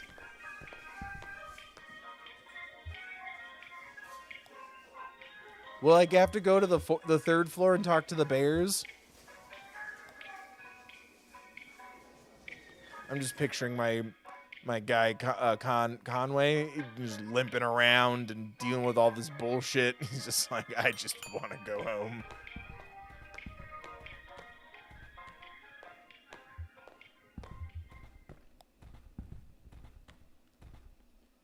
Damn, this place is a mess. Okay. Take a look through that logbook, I guess? Maybe there's some kind of system to all these boxes? I'll just start digging. The small logbook has a smart leather cover. A few notes are scribbled on the inside covers. Most pages are just lists of titles, names, and dates. Fuck. Inside front cover. Document staff, please do not transfer any more records from the storage unit until we get the new file cabinets in. We're up to F. Can we get an F in the chat? And that will have to do for now. Instruct clerks to focus on activities beginning with the letters A, B, C, D, E, or F, or activities most likely to involve research on subjects beginning with those letters. For example, cars, Cars 2, Cars 3, Cars Land. Cars is okay because it involves automotive, driving, brakes, etc. But air quality is not okay as it relates to health, safety, pollution, etc. God damn. Several documents relating to sporting competition venues were quickly checked out and back in over a period of a few days. Basketball courts, basketball fields, alleys, and parking lots. Single set of documents relative to coal mining operations was checked out and back in by several different people within a few hours. Failing antique shops folder missing, listed checked in on page 63 but not present. Are we the ghost? Failing antique shops, Monday 3 p.m. Signy Ed Bohm. Oh, I thought I was going to say our antique shop was failing. I'm like, wait. Nothing? Me neither. Half these boxes aren't even labeled, and the rest are all from the first few letters of the alphabet. I couldn't find anything with an O or a G or an S. Maybe the clerk knows somewhere else we can look?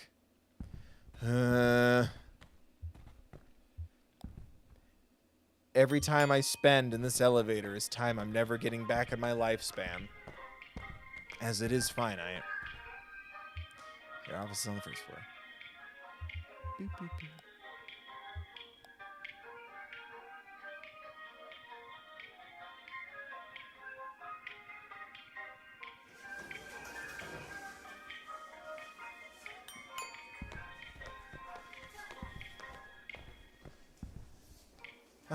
Kill me. Lula, what the hell? Nothing? That's unfortunate. Well, they must still be in transit. You see, we've only moved into this new venue somewhat recently, and it's all a bit in progress. This was a cathedral not so long ago. Can you believe it? And then the Bureau reclaimed it. The old congregation has been directed to one of our storage facilities for their activity. That's where you'll find the street name records, I expect.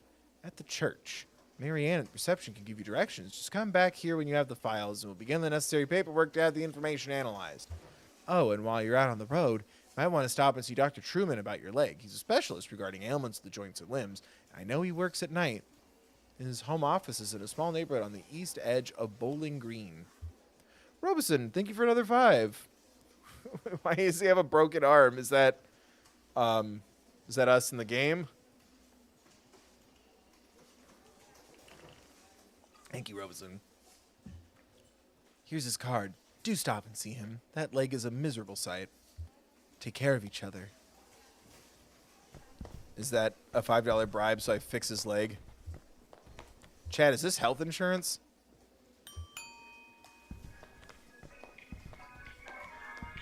Ugh.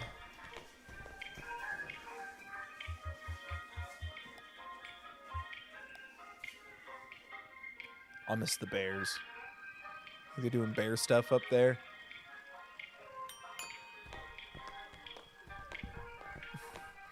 They have little ink blats, and they pomp their little paws on the ink blats, and then they pomp it on the paperwork, and that's how they sign it.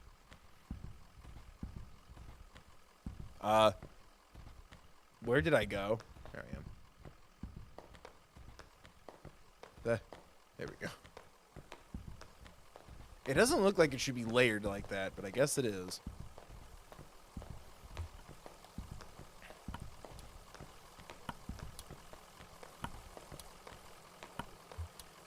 Get what you need? Lulu said you could direct us to church. Be straight with me, and then be gay with me. What is this little place? Oh, sure, the old storage lot. Just get back on the 0 and drive until you hit the crystal, then turn or what? It'll make sense once you get on the road. You can handle it. Okay. He's just so defeated. He's just slumped over.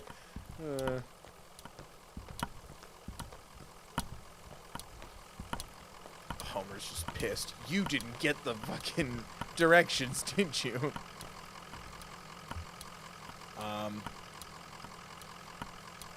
They head back into the night?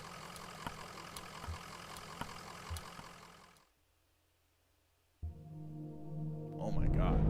Whee! Ooh. Okay, budget. The Jaws. What the fuck? Bat wings. Are we in hell? The cactus. The lightning bolt.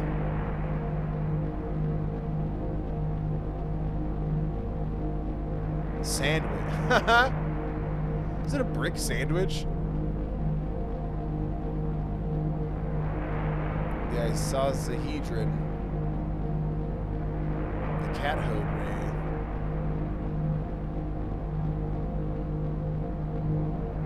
The bottle.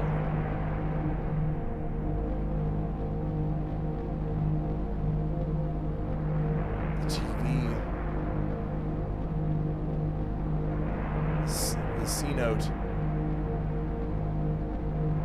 Pipe organ. What the crystal?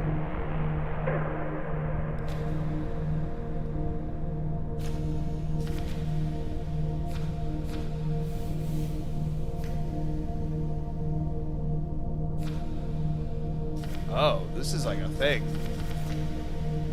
With a number on, what the hell? What is happening? I just want to double check my directions.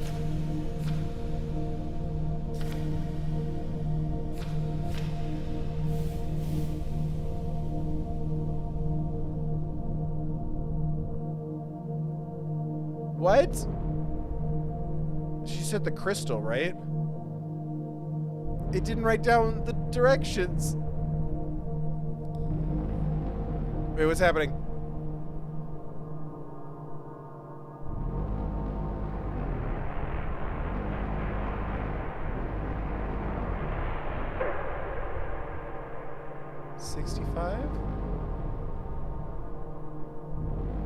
I'm confused.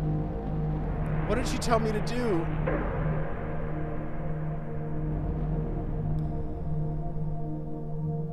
You look a bit tired there, old man. Want me to take the wheel for a bit? I'm fine.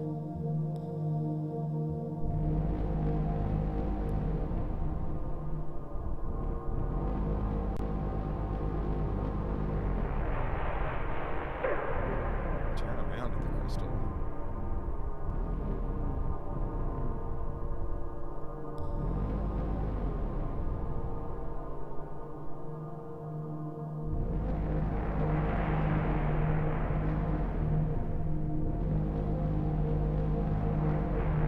What?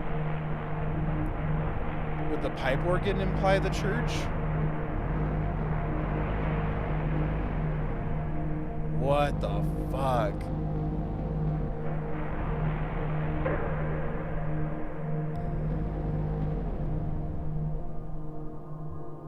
The numbers didn't do anything.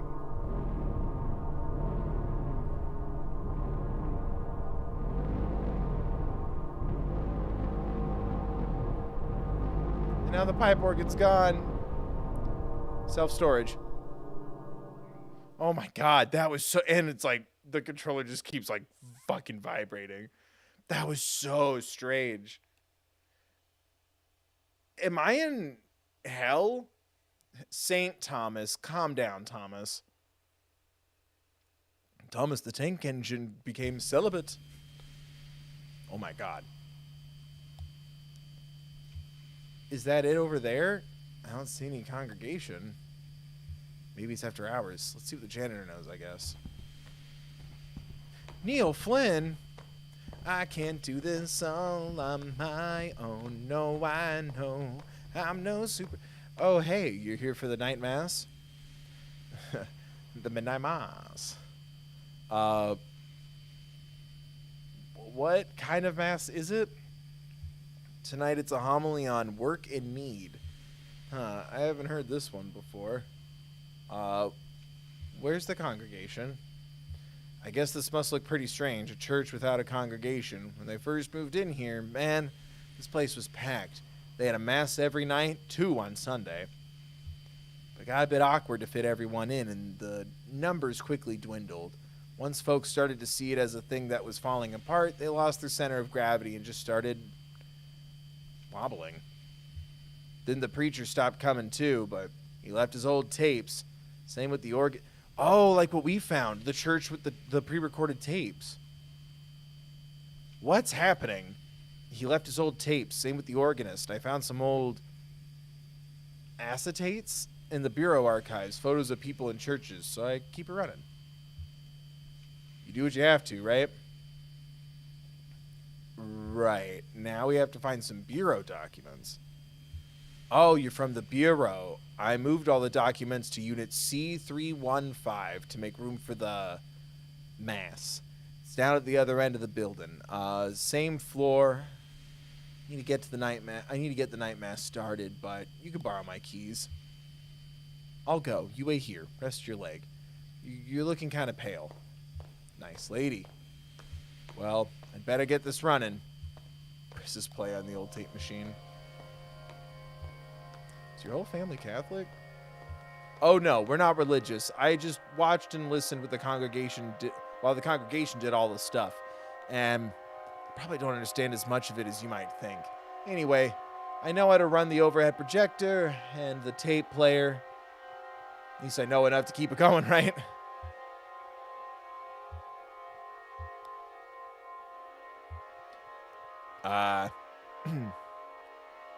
On this day, we celebrate the feast of St. Joseph the Worker. On this day, other workers are also celebrating workers who do not attend Mass, or even one like it, even workers who do not attend a church at all, but who toil with clarity, with dedication, with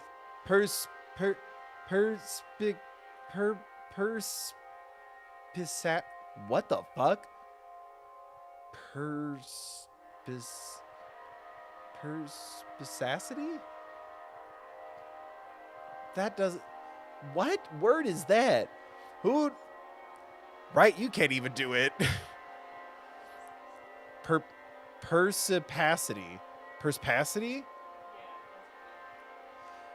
Who do we, as we do here at our church, in as much as they reflect the activity of God as we do, they cultivate the earth, and at sundown they call the fruit of their labor very good.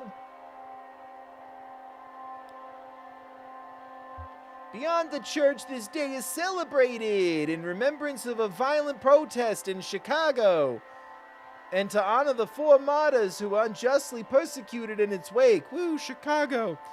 Having not only pursued their vocation in their daily labor, but also having pursued their vocation in the form of protest, activism, community building, radicalization, scholarship, and finally martyrdom. There in our avocation, avocation? These words in this voice. Fuck words. There in our avocation being as it should be for us all as members of the church or otherwise, to secure for our fellow workers the right to labor with dignity. So this is like a hobby? If you asked me what my hobbies were, I'd say card games, science fiction, and perspective geometry. But I run the slideshow and I play the tapes and I don't get paid for it. I take it pretty seriously, but nobody's telling me I should. Is that a hobby? Seems like there ought to be a more serious word for it. Okay, that's it. Next, there are some rituals that you and I aren't allowed to participate in, I don't think. I don't remember them anyway. Hi, got it. Got what? What? I found what we came here to get. The file on street name changes. You don't look good. Let's head back to the bureau and get this straightened out, and then maybe we should go to that doctor the clerk recommended. All right, Joey Wheeler. Sorry my voice failed so much because some of those were big, hard words. I mean, I'm so committed to the character that I'm also getting dizzy and sick. Perspicacious? Yeah. Perspicacious. Jesus, are you all right? What the hell? My leg is stuck. Shit. Okay, I'm going to pull you out. We have to get you out of here. What's happening? There you go. Okay, are you hurt? Can you put any weight on that leg? It's all messed up. Here, let's get you onto the tram. There you go. Now let's see if this thing has power. Oh, it was a black... I thought it was a transition into another scene. Then I thought we went back in time to the cave. Hey, old man, look at me. Can you hear me? What happened? I don't know. He collapsed. I think he blacked out. He was mumbling about the old mine for a minute. The old mine where we met. Oh, I can just say nothing. That's interesting. I think I need to see that doctor. Oh. Yes, you do. Sorry. Now does it pick the answers for me now? That's weird. She hands Brandon the doctor's card. How do we get to this address from here? I don't know. It's pretty tricky going back and forth between, you know, here and there. Okay, so it's like that for everybody else then. This ghost dimension. That's Paranormal Activity 6 reference. You're welcome. I don't know. It's pretty tricky going back and forth, you know, here and there. The Bureau's the only way I know. Some of these folks do it all the time. Commuters. Just go back the way you came, find the crystal, and then turn around.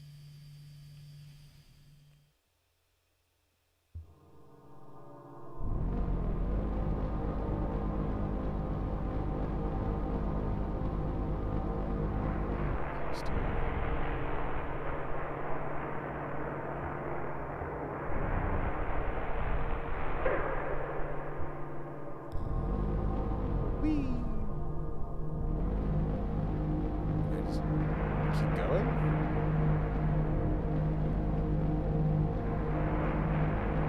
The staircase. The projector. Am I doing this wrong? Mom, come pick me up. Ooh, do they have tacos there? Man, I want a Baja Blast. Don't me.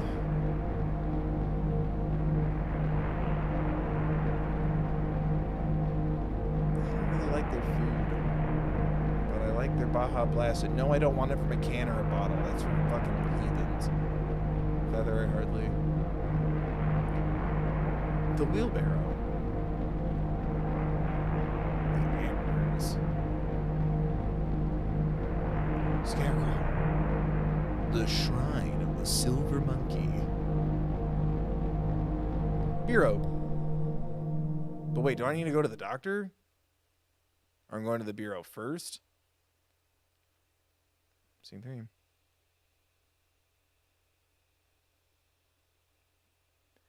We are the Bureau of Reclaimed Spaces. That sounds like a shitty sequel to like those offbeat comic book movies from like the early 2000s, like League of Extraordinary Gentlemen.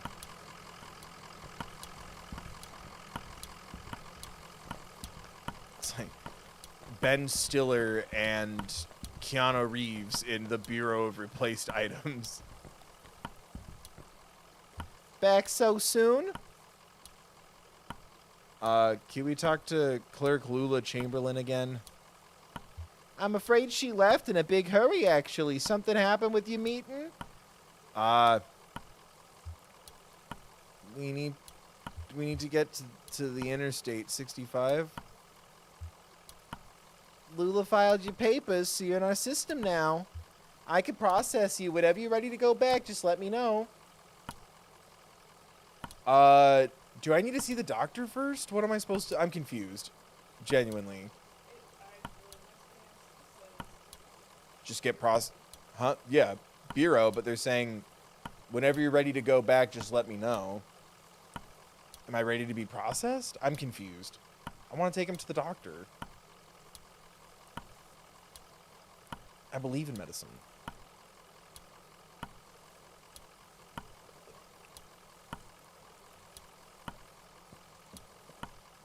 Would it be easier to find a doctor if I'm back on the normal map? I'm a highwayman.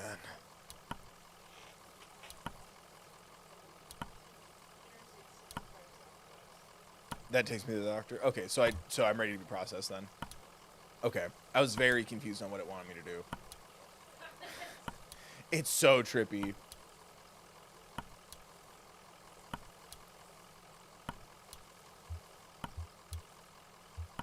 We're ready to be processed? What?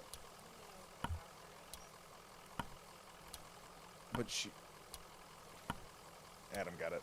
I got a few more things to do here. Yeah, see, that just dumps me off.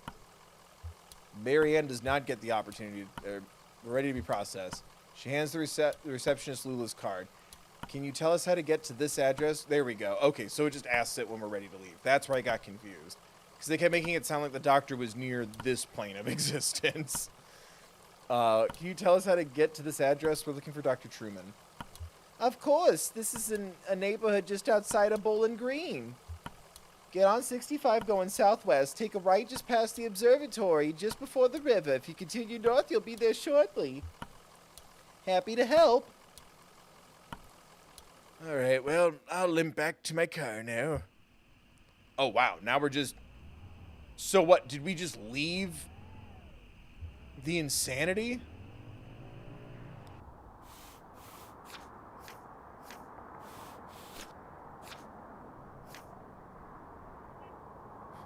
Well, now it says find the crystal and then turn around. Okay.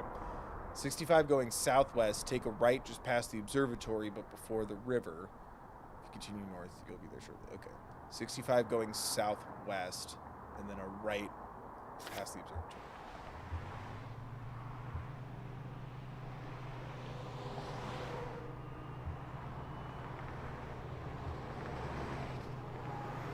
Can't help but notice we're going kind of slow.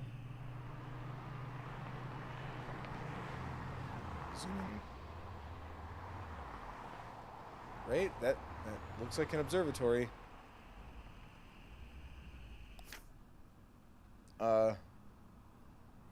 Continue north, you'll be there shortly. Oh, thank God. Dr. Truman's house? The neighborhood at the address on Lula's card has been demolished, and in its place is a large museum still partially under construction.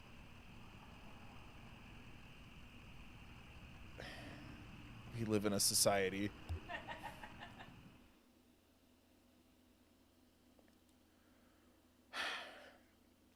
Scene 4. 3 weeks later. Whoa. I don't know why I read that as Museum of Feelings for a minute, and I'm like, will they help me with my leg? Homer, buddy, take me to a pharmacy. Oh yeah, he was talking to his dog. Guy was a weirdo. What? Doesn't seem that weird. You didn't see the guy. Tall, kind of stooped over, limping bad, looked like an old drunk if you ask me. But they were both drinking, breaking in here looking for a place to sleep it off. Just feel bad for that old dog getting dragged all over by a couple of drunks. Old dog like that should be sleeping on a porch somewhere, but that's loyalty for you. They didn't stay long anyway. Am I being narrated? What's the... Oh. I heard the man and the lady talking when they first came in, but they didn't see me. He had his umbrella open. What were they talking about? The man said his leg was hurting him. They were looking for Dr. Truman, but he was already gone. They didn't know, so they kept looking around. I just assumed they were from the power company. You know how they're always coming up unannounced and messing with this or that. I just shut myself up in my room to wait it out. No sense getting involved. They definitely weren't from the power company. Well, I wouldn't complain if they were, really. With that storm going on, I know they have to do their business. Doesn't affect me. I've got my generator.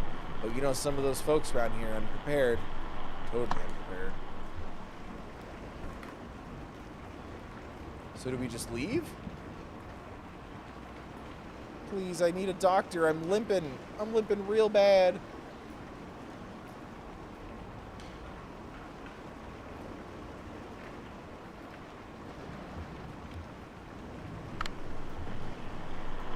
I was playing in that empty cabin and they came by. They asked about Dr. Truman. I know where he went, but I didn't tell them. Where did Dr. Truman go? It's a secret. Ezra told me, and I can't tell anyone else. Who is Ezra? He's my age. He doesn't really live here. He's just passing through with his brother, Julian. First they're gonna help us, but I can't say any more about that. We have a lot of secrets. The lady asked me about my parents, and I told them they were upstairs in the greenhouse. Do you want to hear a weird story? Of course I do. The old man asked me about the cabin. He said it looked like another house he knew, and he wanted to know where it came from. I told him nobody lived there, so he went inside, took a long time exploring, and when he came back out, he told me all about it. Where was the other house he knew? I don't remember. He seemed sad. Was it the house he grew up in? He went upstairs and also looked around the rooms. I played with the dog. What did the dog like? What did he do upstairs? He looked at some boxes, he looked out the window, he could see the museum better than when he was downstairs. He could tell how it was all put together in the cabin too. You could see the shape of it better from up there. Now the part that's weird. He said he went into the basement. The cabin doesn't have a basement. He said he found a staircase in the closet. Secret door on the floor. He said he dug through the ground. He said he found a secret door in the floor. Then he found a rope leading down a long pit. He climbed down. He was surrounded by giant aphids and a rope. It was so long, his arms got very tired, and he fell in love. He fell in the dark. The walls were covered in glowing moss. Is this going to impact what I see? He tried to eat some of the moss. He used the light of the moss to find a lake at the bottom of the pit. The water swept around him until he didn't know where he was, and finally he fell asleep in the water. He was a good swimmer and so strong and brave, and everyone donated to his stream and became a member. So he found his way back to the cabin. So then he came back out of the cabin, and we said goodbye. I didn't talk to him anymore. Yeah.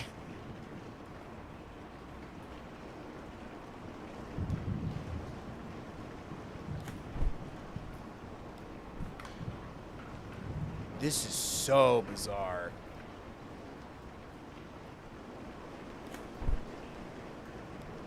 Puppy, get off the little ramp, puppy.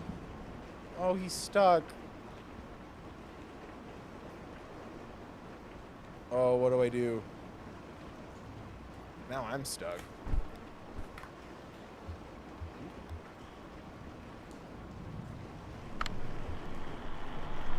That dog was in nearly as bad a shape as the old man, just sort of shrugging along. They found some treats in the doghouse exhibit. That seemed to cheer him up a bit. Treats for the boy. Treats for the boy. I think you need to get some real horses in the stable. Did the strangers go in the stable? No, they just poked around a bit and talked about barns. They were pretty boring.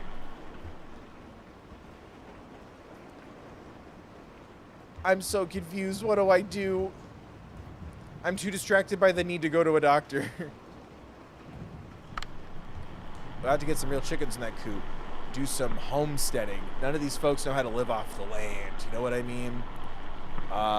Sure. We'll look into it.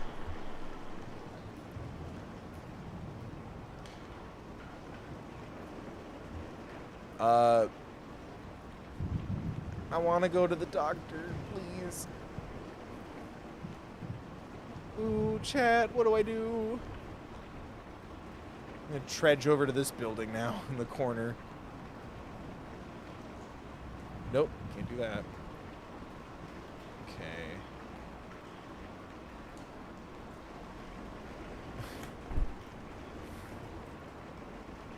Well, he does walk a little faster if I use the umbrella. The moment I now recall most clearly from the short visit was the birdcage exhibit. The old man stopped to rest, or maybe to think. The young woman had been anxious up to that point, but she stopped as well and examined the birdcage closely. It seemed to elicit a tenderness from her. She ran one fingernail along the bars of the wire cage, marking out a tuneless scale like a child's xylophone. And then they moved on.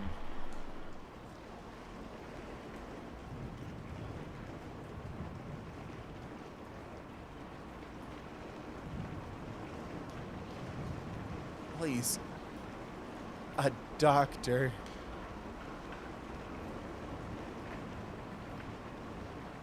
I am getting a little nervous. I'm not convincing about that. I'm getting nervous. I guess they must have gone through some papers here. It was in some disarray, and a few folders were pulled out and left on the table.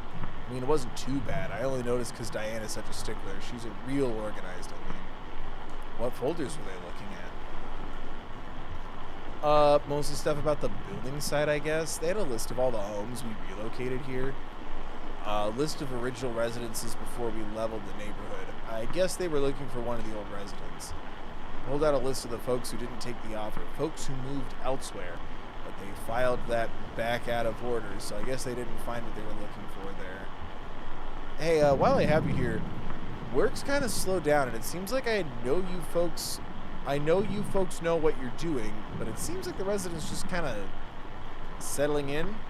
That's the idea. Yeah, I get that. Just how about the roof, huh? You just write us a check and we'll finish it right up. I know you've got this museum thing going on, but you don't want to be slumlords now. Is this a human museum?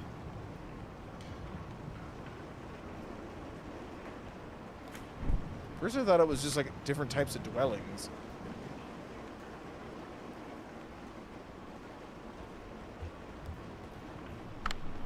They were hollering at that empty tent you folks have on display, huh?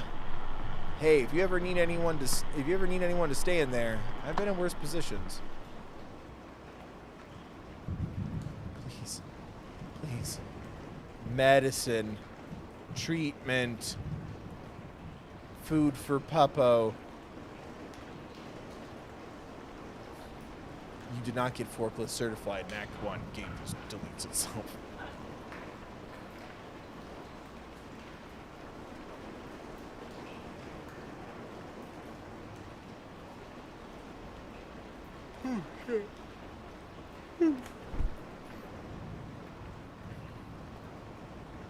Person, please, doctor. I need. What do you need? Or not. I guess I can't talk to him. What am I missing here? How back at the park cage? Okay, I've done a loop. Ooh.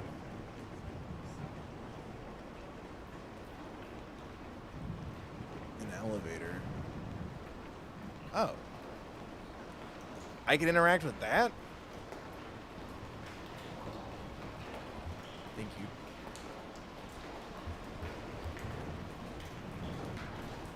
Wait for the boy. No! Oh, thank God.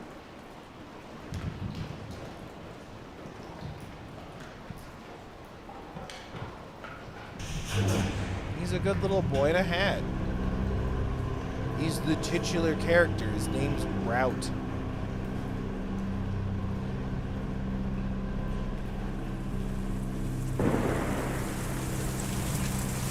that's good rain. Good rain sound.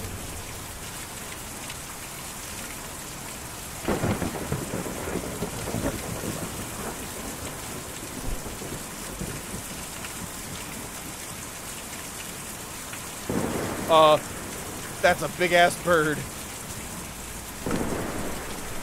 We were working in the greenhouse, and I saw them come up in the elevator. They were lost, obviously. It was obvious.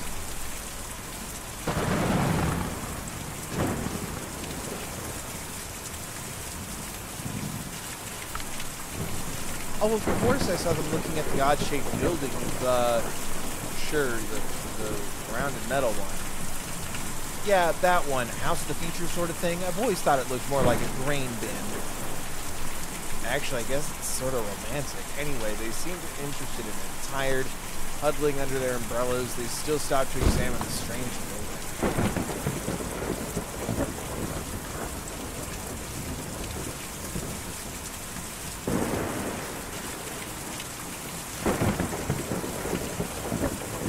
Is that the doctor? Please, on the boat. Difficult to see or even hear a storm like that. I was awake and alert, studying the week's forecast. Should be even out shortly, I'd say. Dark on? Yeah, we had a short conversation. The young woman heard my radio crackling from the cabin and asked about it. The old man was a bit disoriented. What did she want to know about radio? That's not what I'm about. She thought she recognized the model just from the noise it was making. I don't even know the model myself. She told me many old radios from the period had badly disguised tuning circuits that caused a kind of resonant feedback in certain spots on the dial. Easy to pick out if you have an ear for it. Smart young woman. I always love to chat with an artisan. Well, then they had to leave. Her doctor, I think. The little man was having a bad time. It was a short conversation.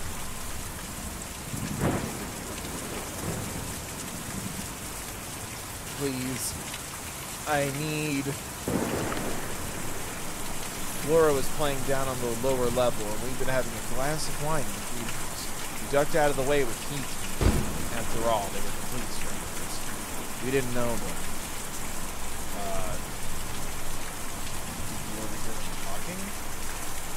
Well, I heard the young woman ask her friend about his job.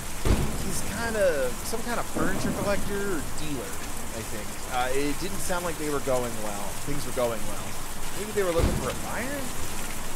Yeah, definitely some kind of furniture collector, dealer. I heard him talking about antiques.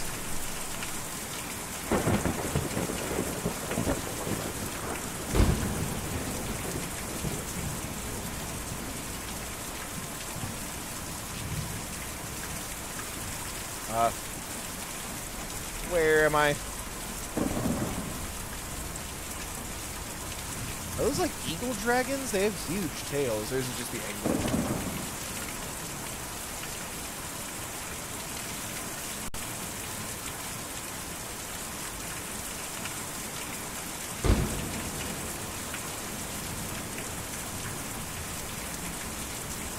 Hey, a name. I saw you folks drive up. I like your truck. What kind of truck is that?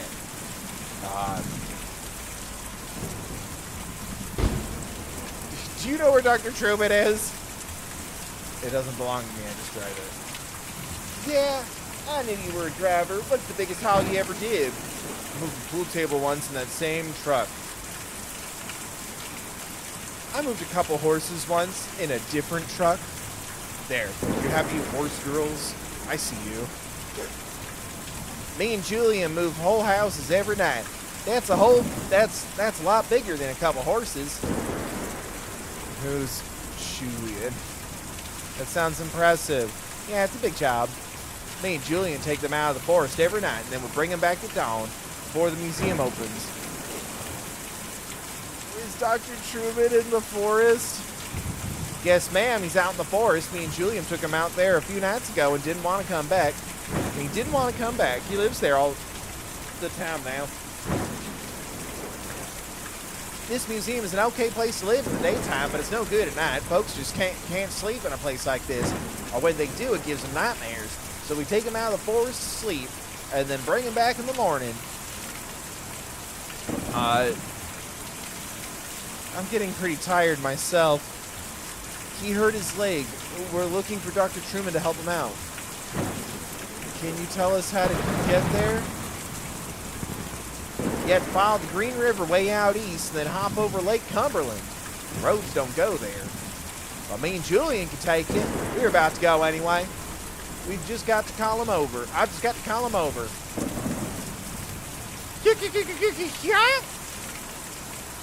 Julian's the eagle, please. Yes! Oh my... No, my umbrella!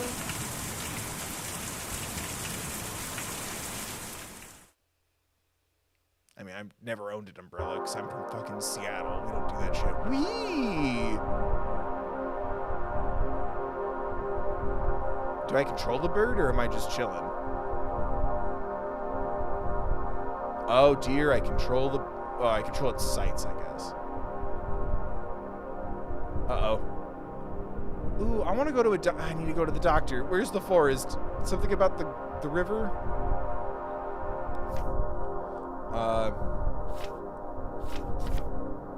Shit.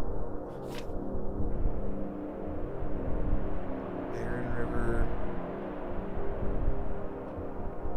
No, don't make me control this and not tell me where to go. I was doing fun voices and the rain was so loud. Please. Green River? Pretty sure someone died there. Oh, fit. Oh, shucks. Where do I go?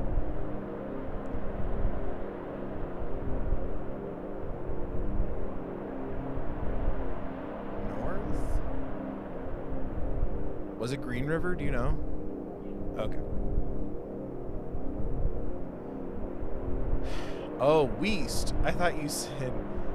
Or East. I thought you said Weast. Let me see that compass. It's West, Patrick. Roan? That's so awkward. That's not how you spell chapel.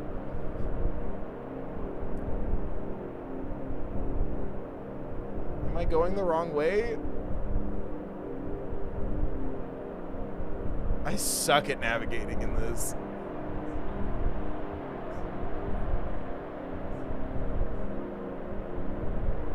What now?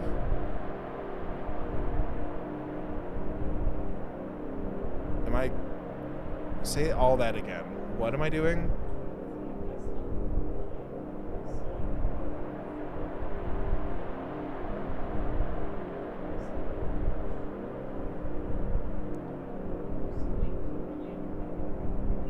Okay, well I didn't. I followed the Green River to the edge of the edge of the earth.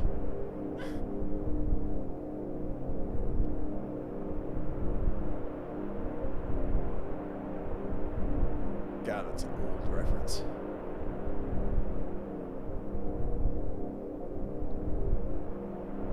This isn't relaxing when one of my characters may die. Okay, it's forking now. The river is forking. What do I do? That don't mean shit. What do you mean skinnier branch? Wait, I think, is that a lake? That, hold on, shush. Shush, you're talking ahead. This is Nolan River Lake, so I'm going the wrong way. So I need to go back. Whatever direction you have is annoying. There's a compass in the corner. Can we... Do they stop teaching the youth how to read compi? This is Barren River. So do I just keep following it? I'm so over this. I just wish I knew where to go. This is the wrong lake.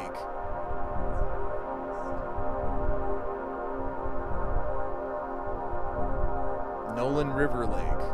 Bait shop. Small figure. Nolan River. Gosh, I wish we had written down in our handy-dandy notebook what the fucking directions were to get to the doctor. Okay, Elkhorn Mine.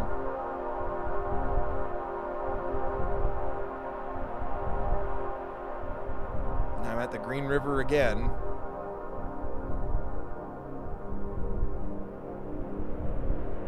Okay, lake. Green River Lake. Am I landing at the lake? Help, please, help.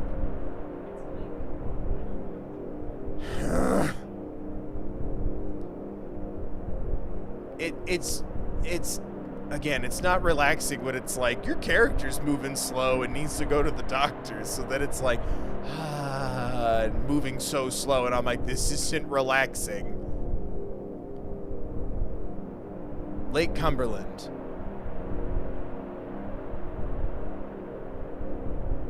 And please, where's the button? I have to like glide by the button? That doesn't, there we go. God, I wish that would show up a lot sooner. There we go. Christ. That like relaxing DVD menu, like the ambient music. A forest. Oh my God, it's still so stressful. I'm like, wait, if he needs medicine. God damn it. Who am I? Probably the doctor. I have my own dog, but he doesn't have a hat, so he's an inferior dog. Whoa, that's big ass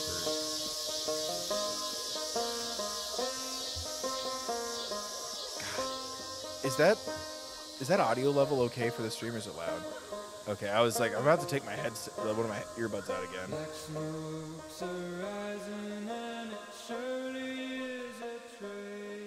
Because yeah, it's like the same, because it's just, the headphones have to go straight into the stream stick, so my audio is your audio now, so I can't mess with my own. How's that? Okay. It's okay, just take it easy. I'll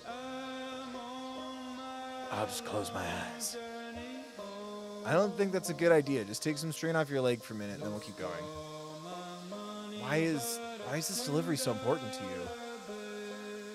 Oh, shit. It's my last delivery?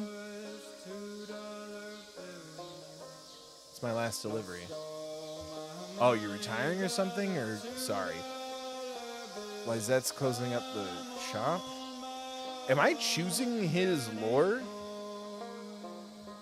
It's a little distracting. I'm gonna turn down a little bit more. It's very lovely, but I'm going to turn down just a little bit more. Am I choosing the lore? Because I thought they were implying earlier that the store was closing. I'm not as tough as I used to be. Well, just rest up for a minute. I bet you're still plenty tough. How'd you come to be with these people? I bet you're pretty wild when you were younger. Nah, I know. You probably met on a farm or something. I bet the old man herded sheep. I bet the lady fixed tractors. Haha, see how good I can walk?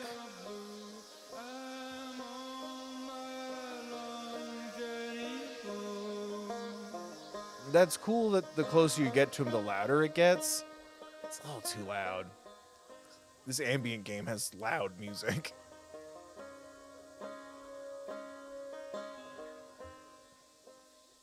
Oh, that's trippy.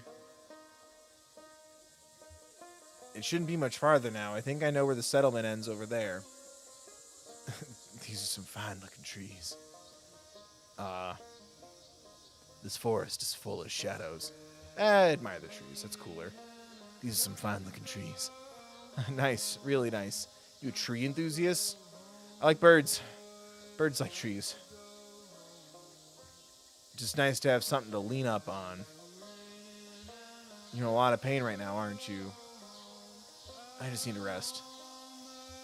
We're almost there. Dr. Truman will have a nice couch or something you can rest on. And some medicine or something. I don't know.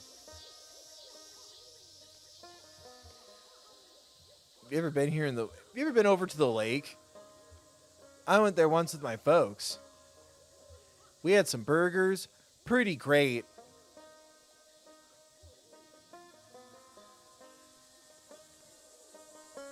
I'm getting nervous that my guy's gonna die. And I'm gonna blame myself. Do you have any family you're close with? Brother, sister, kids? I have a brother, but I wouldn't say we're close. Just Lizette's family, I guess. Oh, yeah? Husband, bunch of kids? Her husband Ira and I were friends.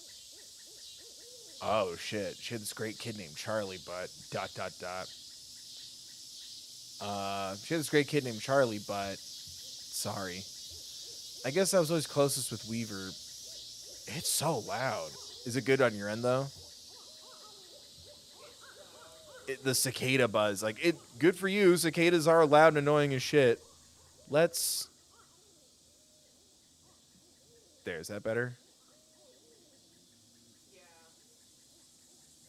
We good with that, chat? I know, it's why, it took me a minute, but I'm like, what's going on? And I realized, yeah, there we go. It's almost too realistic. How's that? That's so loud, but it's real. It's just footage of the game developers just fucking recording cicadas with high quality equipment. I guess I was always closest with Weaver, as close as someone can be with a girl like that. She was always on her own wavelength, but we were the same age growing up. Everyone else was so busy. When she disappeared, I got pretty angry, and I guess I just stayed that way. I never really understood her, but I knew her. It's lonely without someone like that around. Sorry, you're a good listener. You have a way of falling behind, don't you? I bet you come from a big family of dogs. Yeah, dogs have big families. I like that. I have a pretty good-sized family, too, I guess. But right now, all I need is Julian. Oh, oops, this has been the same... this is my Sandy Cheeks voice. Right now, all I need is Julian. Or an S for Save Our Skins. All my voices have code names because they're mostly failed impressions.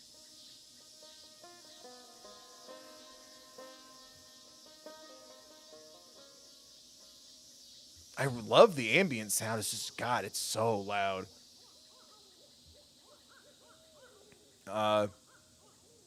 He's inside with Dr. Truman. You coming in? Sure, I'll come in. Dr. Truman lets me watch TV sometimes. My folks never watch TV, but I like the way it looks.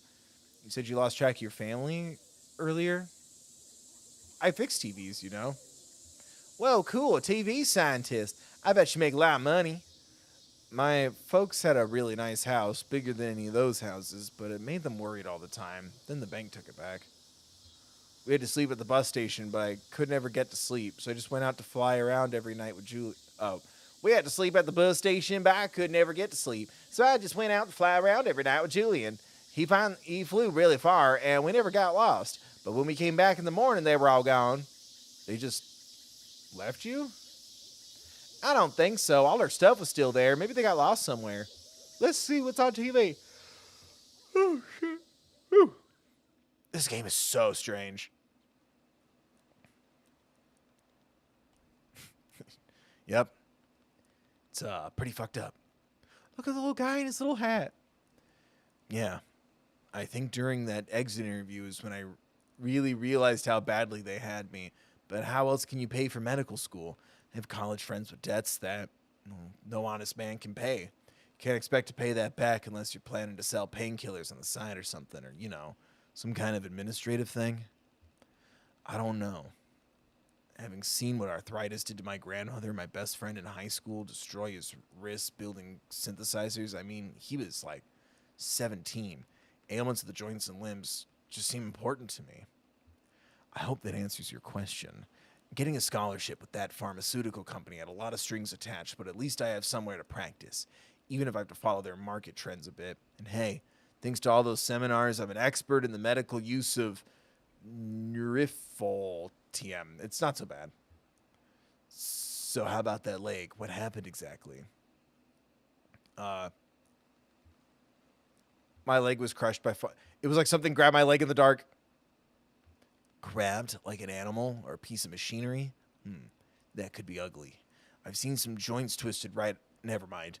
Let's just start the examination. He grabs a bunch of leeches and dumps it on his leg. Time to get the demon out of your leg.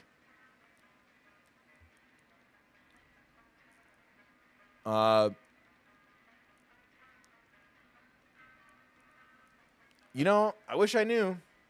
I'm somewhat of a music guy.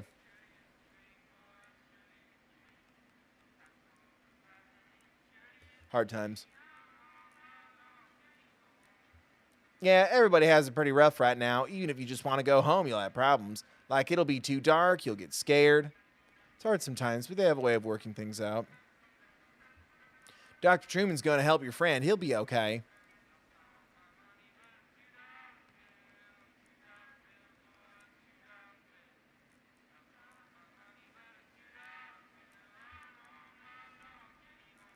But it's nothing we can't handle. You might have a few things to look out for in the future. Be a bit gentler with the leg or the way you walk, but you'll be okay. I've dealt with similar cases before. So the anesthetic we'll use, it's called Nerfnol TM. It's pretty experimental, but it's more appropriate in cases like yours. The way it works is I'll count backwards from 5 to start the process.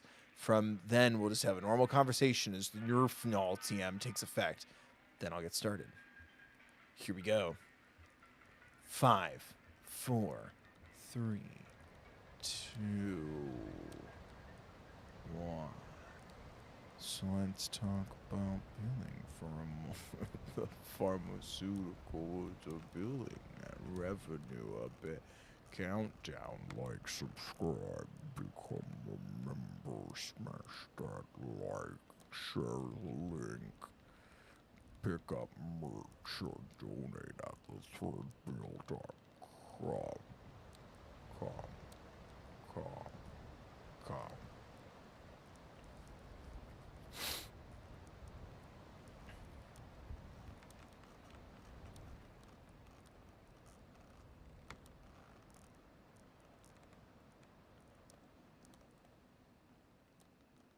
I wanted something scary to happen, but that was still cool. I like the visuals a lot.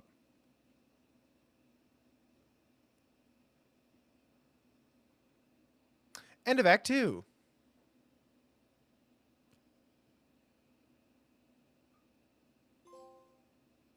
And I got a trophy. Time to play the entertainment. Ooh. The entertainment.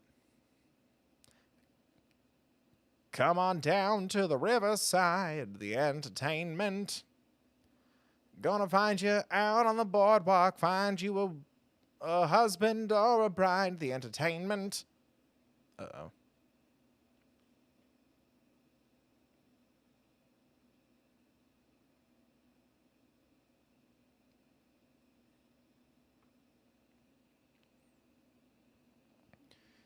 It's too GD hot.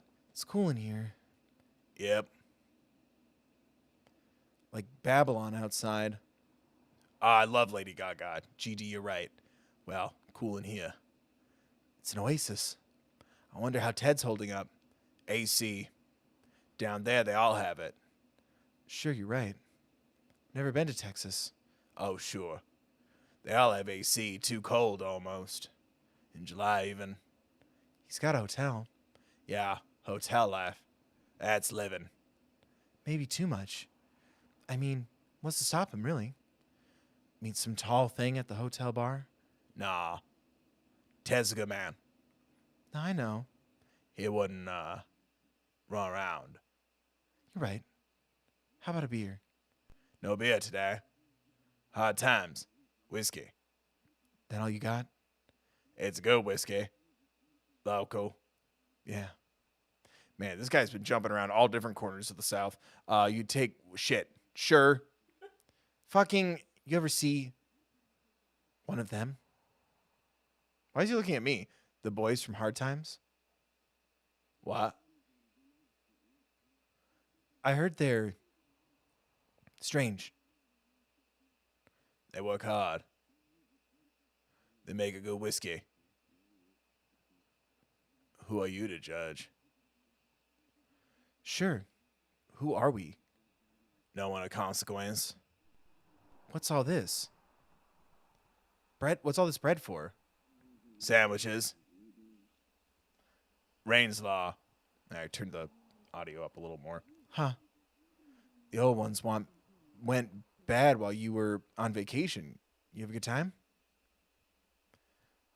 While the sandwiches rotted? Oh my god, I can move? Oh, you know me. The fuck? What? What? Act 1 sound cues? Oh, you know me. Shouldn't shut it off. 7 days on a beach, and all I could think about was work. You know, new kitchen. Maybe hire a hostess, you know. A hostess? At the lower depths? Huh, crazy. Nah, it's not so crazy. I was at a bar down there in New Orleans. I had a hostess, some dive. She seats you and, I don't know, points out specials. Specials. God, I suck at this. This voice was a bad idea. Could have specials every night in there. Drink specials. You make cocktails? Nah. Food specials. Monday night chicken. I don't know. Grilled chicken. Caesar salad.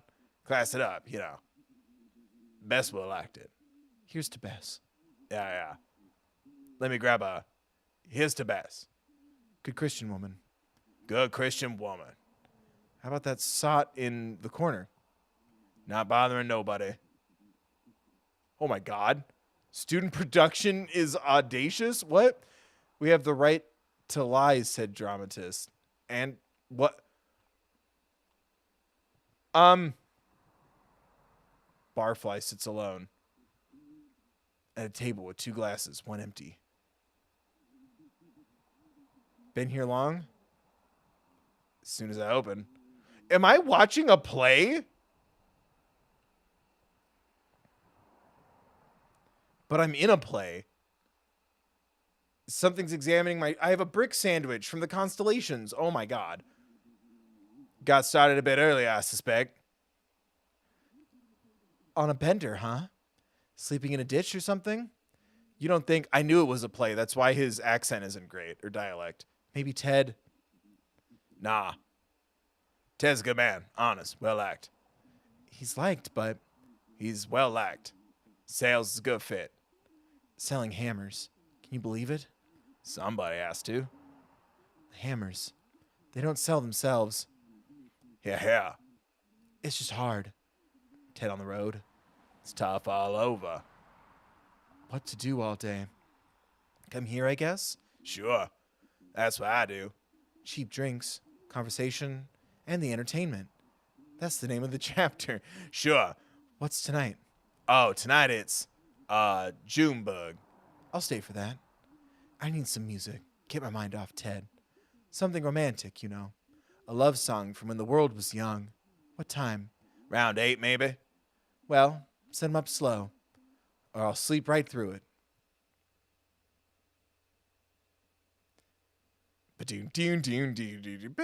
Bill, I don't think this is that.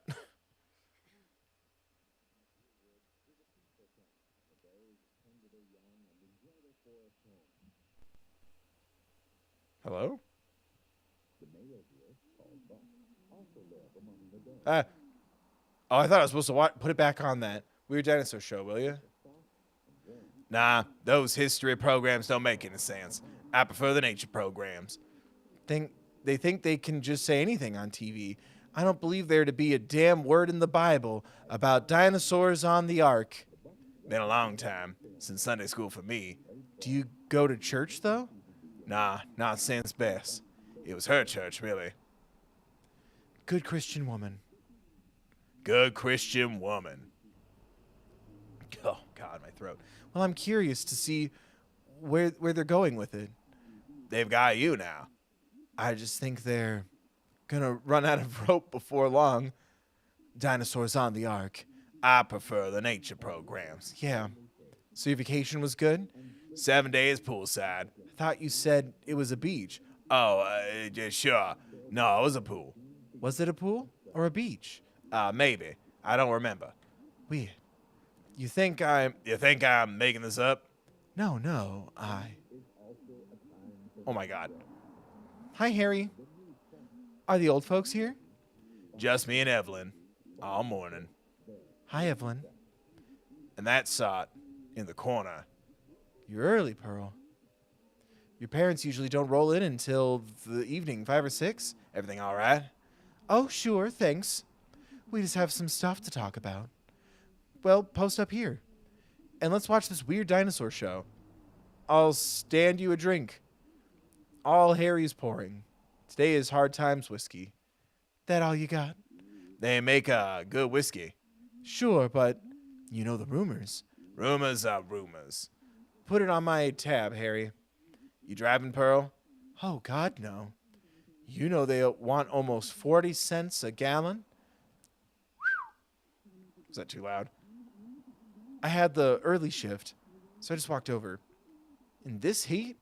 You're still working over there at, Ace Jewelry and Loan. Joe Harden proudly trading shortcuts for Dignity 6 days a week. Oh, my God. At least they have the piety to shut down on Sunday. You said the piety? Oh, my. This is so hard to read. Likely a hangover. Can it be both? Well, I know you see more trade than I do. Must be slow over at the hardware store. Slow isn't the word. And now Ted is out, shilling for quality hammers to make up income.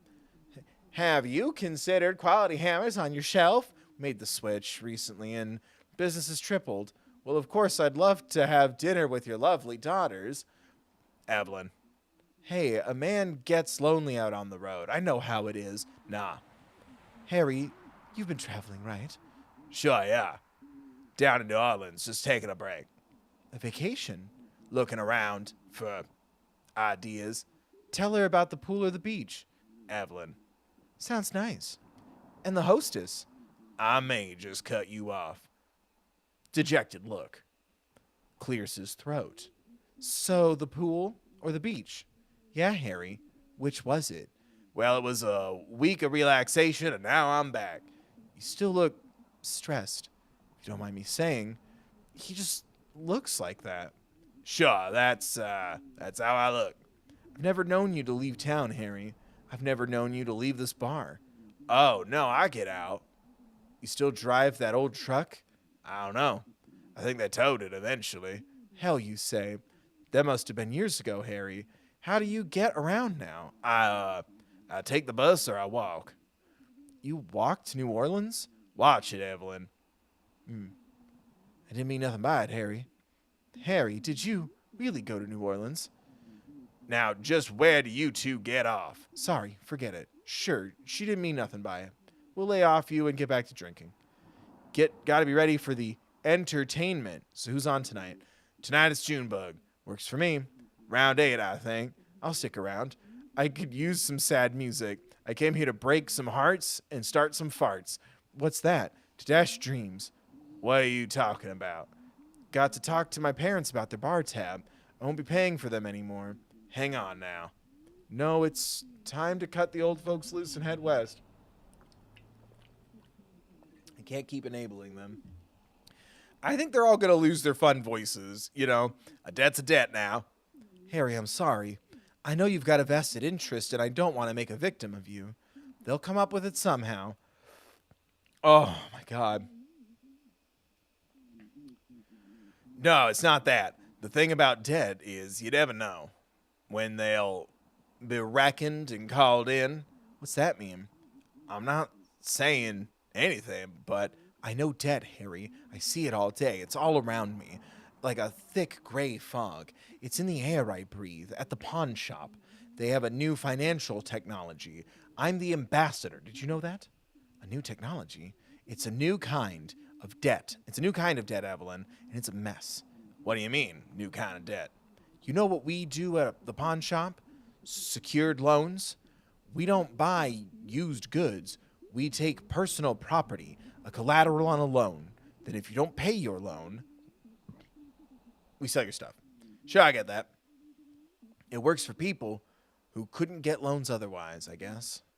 Now Horton has this new idea, calls it a payday advance, but it's just a short-term unsecured loan with a wicked interest rate. There's no filtering. Most who borrow can't keep up.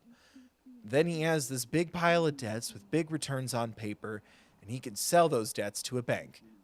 Who's borrowing like that? Who do you think? When Joe put me in charge of it.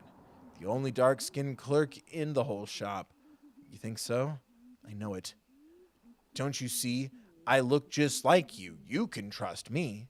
But Joe knows they won't pay on time. There's no money in lending, but there's money in, I'm not going to say that right, usury? That's in the Bible.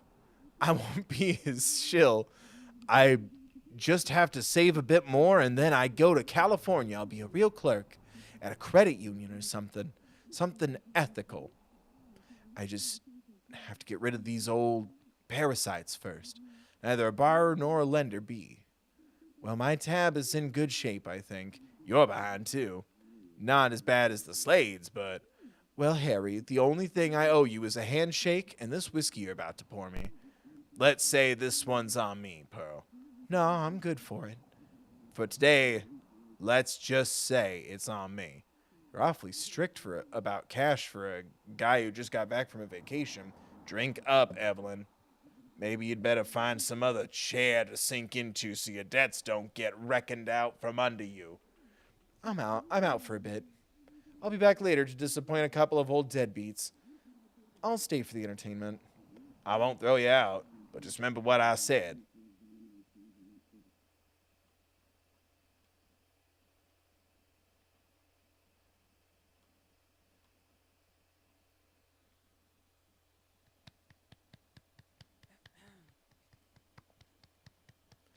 That was a poignant play. Oh, God. You really get to see her, like, get up and leave. That's crazy. Management material. Is this part of it? Oh my god. Oh, my God. That's what he said. Is that so? 11 years behind. Is this part of the play a supermarket till? You're damn right. Damn right. I have commitment and reliability. That's what he said, management material. I bet they raise you to $3. I bet $4. The responsibility. You see Pearl today? She was working all day, I think. Usually doesn't work mornings. The Slade women are all getting promoted. I think they just put her on another shift. What's the morning shift like at a pawn shop, you think? black coffee, and desperation. Let's celebrate. Harry, another round. We're celebrating 2 promotions in the family. I don't have time to think of voices. I'm sorry. Oh my God. Talk to Pearl. Do I have to do it like this? She worked all day. Slow down the dialogue speed if you want. It's not the dialogue speed. I have to turn my head, and I don't know when. Looking for you two. She'll be back. Why don't you just pace yourselves till you talk to her? These are the alcoholic parents with the awful tab. We're celebrating. Shit. Pace yourselves or pay your bill. Why are you so stuck on a bill all of a sudden? Because I got 3... Because he needs to get that money in so he could donate and become a member. He loves bills. Sure, you know, it's twice as bright when you got the pool and the ocean both reflecting at you, Evelyn. Okay, now it's moving on its own. Thank God. You catch sight of any alligators? Oh my... Don't do me like this. Sure, it was gators everywhere. A swamp. Big sandy swamp with a pool and a hostess. Was that? Set him up, Harry. Junebug will be here any minute, and we want to be receptive. All right, but I keep track. There'll be a reckoning. You folks hear about the reckoning? First I've heard. What's up, Harry? Short on your bills? Let the books get away from you? Christ, this is bad. I'm so bad. That's an ignorant thing to say. Been doing my books for 10 years, keeping this place all on my own. Ever since Bess, I ought to just let you run that tab up until you drink yourselves underground. Now, he didn't mean nothing by it, Harry. Yeah, Harry. Only know I'm only joking. Oh my God. Sure, I know. I know you're joking. All right, let's drink. I'm getting dizzy. I better slow down. Hard times whiskey comes on strong. Don't want to end up like that boiled owl in the corner. I can't tell anymore. I hear they have some secret ingredients or a secret process or something. Something in the wind that they age it in. Yeah, something strange in that wood. Drink up, Larry. Don't call me Larry. Sounds like an old man. All right, Silver Fox. Now let it slide. Another? Well, I don't get paid until Friday, and I haven't seen Pearl all day. She can pick it up when she comes back. Don't count on it. What the hell kind of thing to say is that? Our own daughter. Generosities have limits. I'm moving this to the Bama. Like that was generosities have limits. I don't know what she said, but the Slades are good for it. This family takes care of our own. Sure, we'll get it straightened out when she comes back, and then gained out when she leaves. Better get here soon or she'll miss the entertainment. I'm just gonna slide all around the South with these voices. Shouldn't Junebug be here by now, Harry? Yep. That's what you get working with artists. Good entertainment, but it's always late. This is pretty late, though. We'll stick around. We're celebrating. Sure.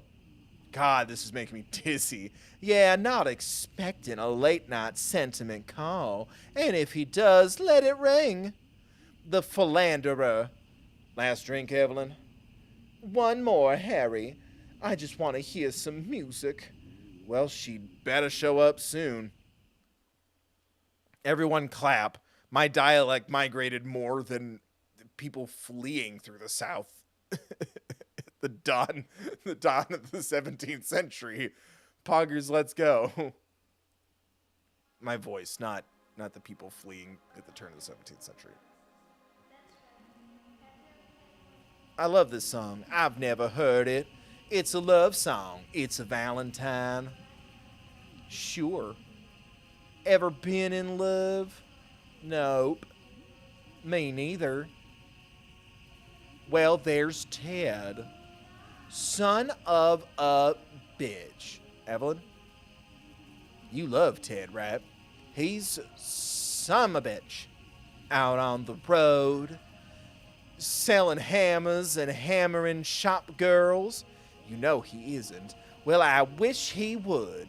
You don't mean that. Sure, I don't mean that. He's a son of a bitch, but you have to stick by your family. Sometimes, if it kills you, do you? Why? You just have to. Why? I love this song. Well, if they're better off without us, my folks could get better with money. Ted could, I don't know, meet someone new. He wouldn't. He's a good man. Would you? Groan. All I want is to be free of parasites. Keep my own money, pay my own debts. Don't be a fool. Buy me a drink. What do you want? I want to run a hardware store with my dear husband, Evelyn. I want a whiskey. That's all you want? And a love song. God, give me a couple of hats and give me some time between these lines. I'll one-man show this bitch. Sure. Pearl, you could have said something. I shouldn't have to say anything. Also, half sentences is not helping me keep the inflection of the sentences. Let's just sit here and soak up a debt. We're celebrating. Pearl, it's supposed to be a celebrating. Don't you know the news? Larry, drop it. So celebrate. I'm not stopping you, but I'm not paying for it. Your mother's going to be a manager. God, give me the full sentence. So put a manager's salary on that tab. It's not. Sure, they said she's management material. What kind of material are you, Pearl? Maybe. He said maybe.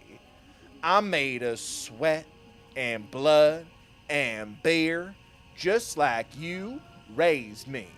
That's a damn strange thing to say. Sure, my hands are cut up, but now I sound like a bad actor doing that. Was great. And your mother is a manager. I love that. At a supermarket. Damn it, Lawrence. It's not settled. Not settled. O'Neill just handed you a promotion. Why can't you celebrate? Rosa, what'd he say to you? Remember what he said to you? He said, didn't he? He said, maybe eventually, management material. Keep your chin up. Maybe eventually. Oh, bless your heart. Sooner or later, keep your chin up. How's that, Dad? Enough. You can still settle. It'll just take longer. I should look again. Just sit with me, Larry. Let's just wait for the music. Get away from the awfulness. Sure, we can celebrate. Sure. The Slade women are moving up. Eventually. Oh my God. If she's this late, she's not coming. Where's Junebug? Where's the entertainment? I said, if she's this late, she always shows up. I've got nothing better to do. You gonna settle? There we go. Settle up first. Don't be a fool. Watch it. I'll buy you a drink. How about a water, Evelyn, and maybe call it a night? What time is it? Summertime? I love this song. It's relaxing. That was a High School Musical 2 reference, in case no one caught it. Like the sun by the pool on a beach full of gators. God damn it, Evelyn. Harry, your language. What would Bess think? Good Christian woman. God damn it, who cares? If I did or didn't go to New Orleans. She didn't mean anything by it. Maybe I just sat here alone in the dark, Would you like that, Evelyn? That what you want to hear? Watching nature, programs in the dark, just me and the deer and the gators and the goddamn dinosaurs. It was Harry's Ark, Evelyn, 2x2, out of the flood and into the poorhouse. She's just drunk, all on my dime. Well, there's gonna be a reckoning, all of you. Just stick around and you'll see. God, it's so fucking long. What are you talking about, Harry? What reckoning? Am I being too loud on the mic? I want to hear another love song. Sorry, I gotta lean a little forward. Where's Junebug? I hope she never shows up. I can't pay her. Money's run out. What's that? It's gone. The money's all gone. Sorry, I let you sponges soak up so many free drinks, I can't even stock the whiskey without striking a deal. No more whiskey, Harry. What kind of deal? It doesn't matter. You can't blame us. Harry, we're just a little short from time to time. Sure. Just leave, Pearl. He just fucking jumps up north. Just trust me. Okay, I'm leaving. Are you sure? I'm sure. You don't deserve this. All I want is a love song and a whiskey. You'll have plenty of time for whiskey. I just want to be left alone. That man is like a straitjacket. I know, Evelyn. If only he'd meet some tall, young thing on the road. I know. 11 years behind a supermarket till. Keep your chin up, Rosa. Eventually, maybe eventually. Now you all should clear out. Where would we go? Oh my God. Just let us wait. Let us wait for Junebug. We're good for it. We just want to have a few drinks. Since the entertainment, then we'll go home. You don't understand. Guys, I think he's gonna do something bad. Sure, we know you're struggling. We're all struggling. He don't make no dirt. Sorry. You said you have a deal, right? God damn it, you don't understand me. A lot of those are my phrases for trying to keep my southern, for the record. Henry, your language. What's to understand? We'll settle our debt soon. Rosa's in line for this promotion. This idiot's not getting it. All they want is debt. They feed on it. They put it in the whiskey. What? What the hell are you saying? He'll be here soon. The boy from Hard Times. There'll be a reckoning. Wait, is the whiskey made of people? Harry, our debt's not to the distillery. It is now. I traded it. I sold it. I'm sorry. I'm so sorry.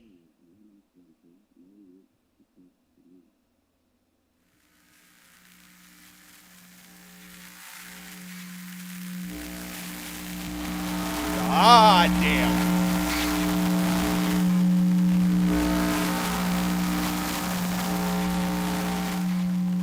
What the fuck?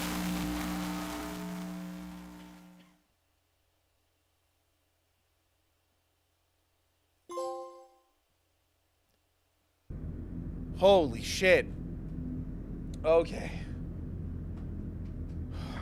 Thank you. Thank you. I don't think we're gonna have time to do Act 3 tonight, are we? It's pretty. Is it long? Yeah. Well, I mean, that's still about half. If there's 5 and we just did that was long as shit. If we just did, Adam, thank you for donating to thethirdbill.com. Now that's entertainment. That's entertainment. La, la, la, la, la, la. That would suck in VR. I would throw up if that was in VR. Holy shit. I liked where that was heading. I liked the poignant commentary of like, we hired you because you're black because we expect most of our debtors to be black, and then talking about the debt collecting system, and then that becoming whatever he did where he took their tab and gave it to the distillery. Like, kind of, he sold their tab, and there seems to be an implication with the reckoning that, like I said, either they're going to be forced to work at the distillery without volunteering or getting paid, non-consent work for no pay, or there's something in people that's harvested for the whiskey. Like, they kind of like they sold their soul is kind of how I was taking it after a while. I loved that. More so, I would have loved to, honestly, I would have loved to have just watched a cutscene. I've never been one of those people. Yes, it's funny when it happens. Kingdom Hearts has done it a couple of times. It's funny when you get hit with a long cutscene and you're just like, oh shit, I gotta play now. But goddamn, the moving back and forth was so fucking nauseating after a while. But I liked it felt like a mid-tier play with something to say, and then it escalated, and then the creepy ghost looking at the script, the skeleton thing, that was really cool. Oh. So far, I'm really enjoying this game. I think the worst of it is traversing the map and the inconsistent directions. I think this, after all the other stuff, is really hard. You mean for, like, reading it out loud, or just in general? So I don't know. I'm interested to see where this is going, and also now that my character is talking to a doctor and ideally not gonna die or lose a leg, like, I was like, something's gonna happen, and I'm scared because it's so choose your own adventure-y. And I do this all the time. I even did it with Baldur's Gate. I'm like, is this my fault? Like, what am I doing bad wrong? And yeah, reading out loud. Yeah, it was a lot. But I kind of did that with Baldur's Gate, or any game really, where I'm like, I must have screwed it up. Like, it's a me thing that I need to not do so much, but I do internalize I must be screwing up. But yeah, it's like the bluegrass and the cicada noise was getting like so loud, but also I'm like, can we stop wandering around the museum for a second? I need to heal his leg first. Like, that's such a... It's so weird when my brain does that, where like that's such a priority that then when things get a little sidetracked, I'm like, no, this isn't cool or relaxing. Take me back to the museum once I get his leg fixed. He's dying. He has the gangrene. He has magic gangrene. But no, I'm digging it so far. It's cool. I love how different it is visually. The interludes have been the oddest part. That play, again, I'm like, I think I would just enjoy that as a cutscene or an interactive thing. I'm curious why it's a play. I've noticed the interludes have both been like different mediums, right? This one I could not skip through, but I found it interesting. The other one, we were at a museum and we were like, you know, learning from the tape recordings and the little placards and stuff for the exhibits. We were like learning through that, and this time it's a play. So that, I found that really interesting, and I'm wondering if that's gonna continue and what other ways they're gonna do things. That's crazy. Like, because how long was that? That play must have been like at least 25, 30 minutes. Yeah, it's about 30 to 45. That's crazy. like, it's super cool. It was well written. I liked, like I said, it felt like an off Broadway play, you know, the repeating of certain lines and the going back to the vacation that he probably never went on and stuff. Like it kind of had those, like, it kind of had those callbacks, like a play of that style of performance usually would. I liked it, again, minus the head moving back and forth. I would have much preferred a seat a little further back so I could just engage with that. I think it would have been cooler to have seen the light just go up and now it's over there. I don't know. Maybe there's a point to it that I'll feel later. But I bet your dialogue boxes were on super speed. Well, sometimes it would go on its own, but I was just trying to, like, it's kind of like when I'm doing Phoenix Wright, when I'm just, like, trying to get through the serious stuff. Like, I'm not trying to make jokes all the time. I try to. It's fun. But, like, when something serious is happening, I can kind of, once I get in a groove, I can kind of time out. I've read the last, like, 2 or 3 words, and then as I'm saying them, I hit the next button, and it starts loading the next box, if that makes any sense. So once I hit that groove, I was able to kind of get into that pocket like I would with, like, a visual novel like Phoenix Wright or something. I don't know. I thought this was really cool. Like, it's so different. Again, I think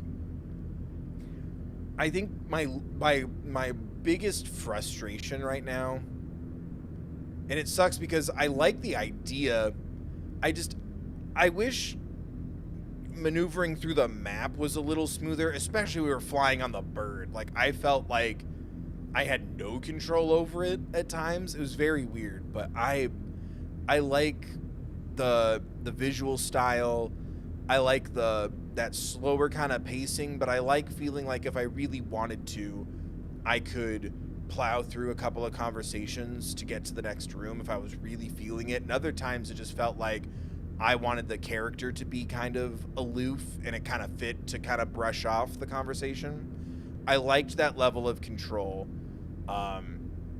where, like, there were times where it's like, I want to talk about backstory, or I want the character to talk about backstory. And other times it felt like the character wouldn't want to stop and talk about something random, right? And I don't know. I'm hoping we get more of the more direct locations, because I like the houses and the gas station and even the minecart kind of section.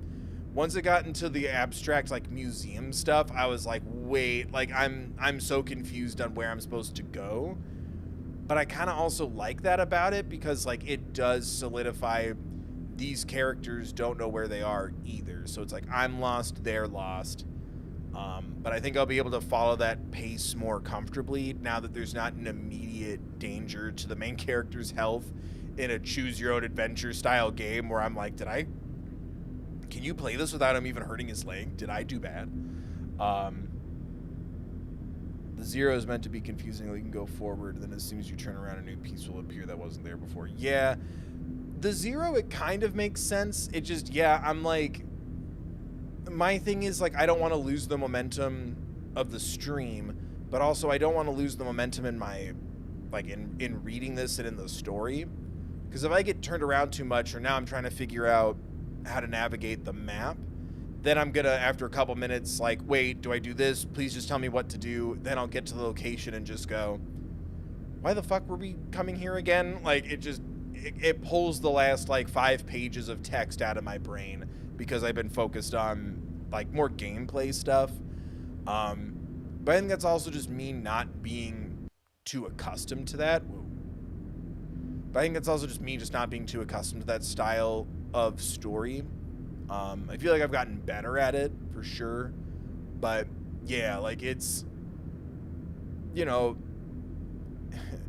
I don't want to call myself old, but it's like, if I get turned around in Zelda for a while, I still know, oh yeah, I need to go to the water temple because I need to go to the 7 temples to get the things, to get the sword, to fight the bad boy, you know? But like more complex games or games with a lot of characters, especially when I just started playing it too, like it was hard for me sometimes to remember which name went with which character, to the point where I was dropping voices and getting kind of confused because I'm reading and like, you know, there's no sprites on the screen like in a visual novel, so I'm kind of losing character at some points. And I'm like, yeah, I did also start playing this game 3 hours ago, so it's like, yeah, it's gonna take a little time for it to solidify. But I still really liked it. Like, that's just, like I said, that's just a me brain thing. That's me being new. It's like that with all the games. Sometimes I'm just insanely new. But I don't know. I really had a good time. Oh, thank you. Intuitive. Like to the voices, or intuitive to the choices? I'm curious to see how this is gonna go.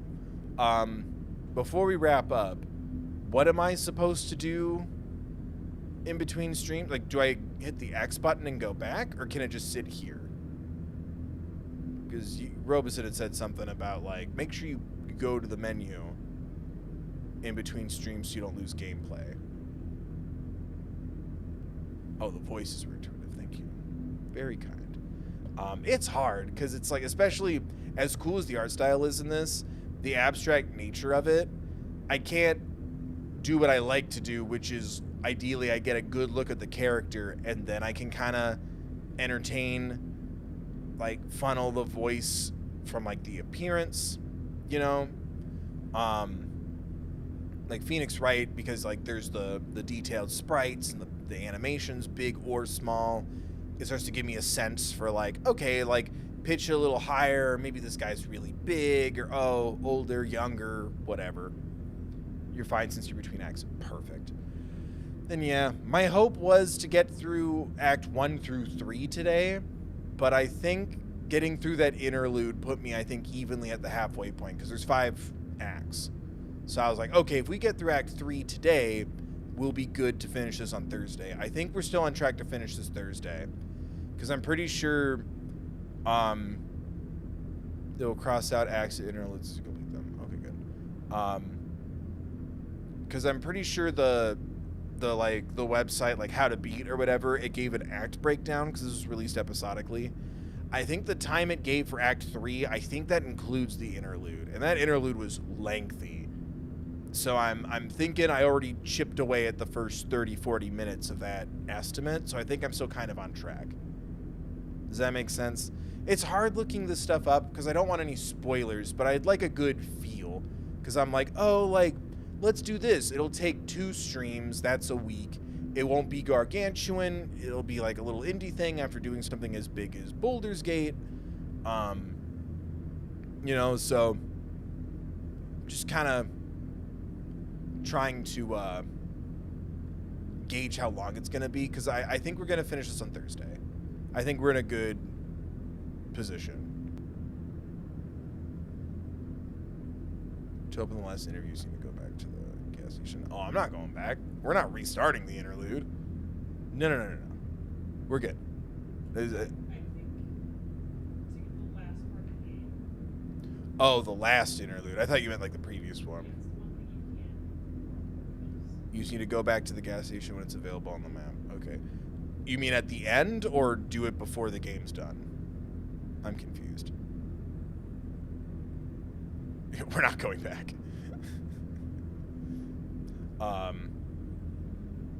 We just need to make sure to go to the gas station during the run, or go to the gas station at the end. We can just look this up too. Okay, so at some point I just need to touch base at the gas station. Perfect. Okay, then we'll also make sure to do that. Thank you. Remind me on Thursday. Everybody come back. Bring 100 friends each. But no, I really like what it's doing so far. It's very trippy. I like how spooky it is. And I think that's why I'm choosing more of the options like, ooh, something might have grabbed at my leg. I like the more like thriller, suspense, paranormal horror kind of elements to it. But overall, I kind of like the vibe. I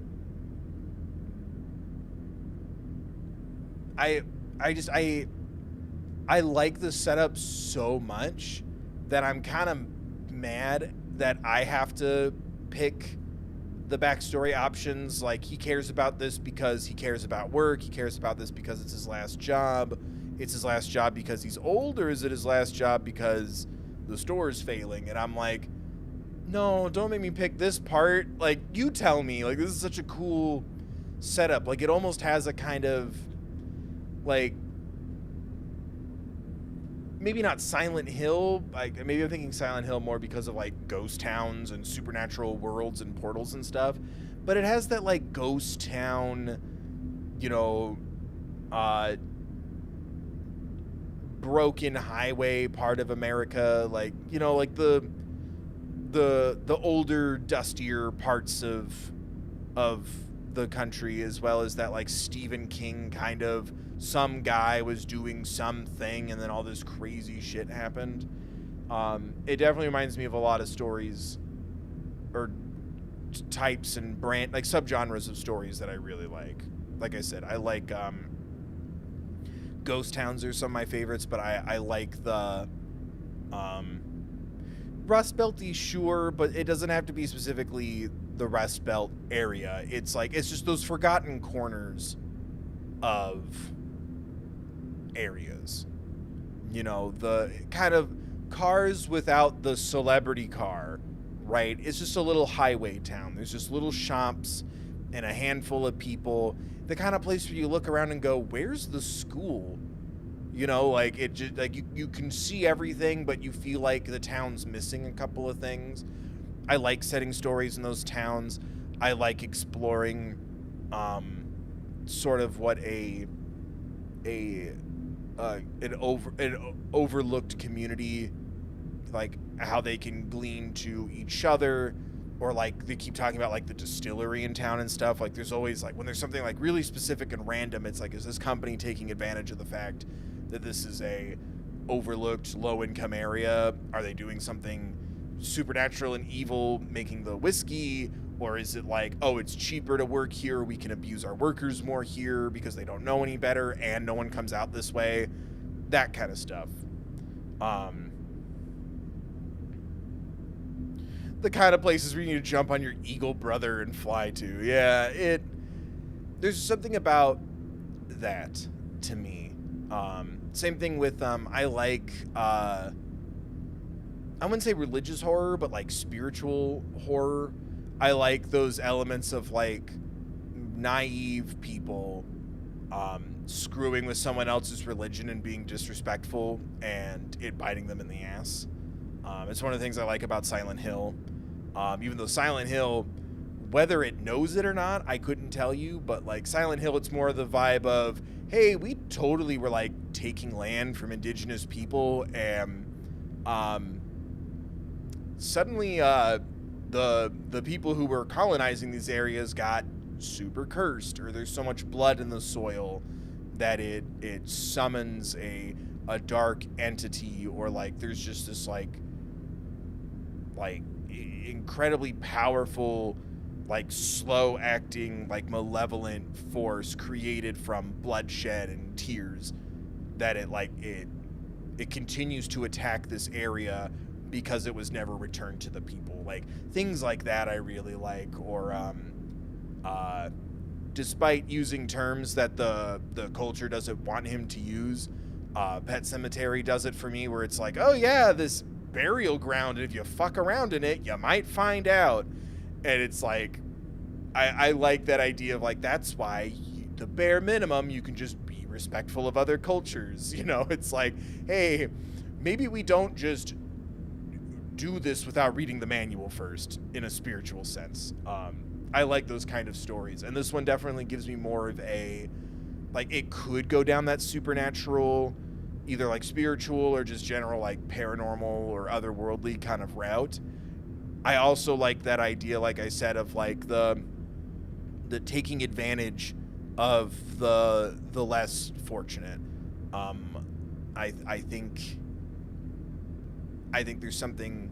I like to think it would one day fix these issues to bring light to that kind of injustice. But like I said, they were talking about like the coal mining and like the destitution of the area, and like, you know, people who have been educated can't stay home and find work, and so it like keeps these corners, these little pockets of, you know, America, any country really, but like it keeps these little communities so boxed out from the world to where it's almost a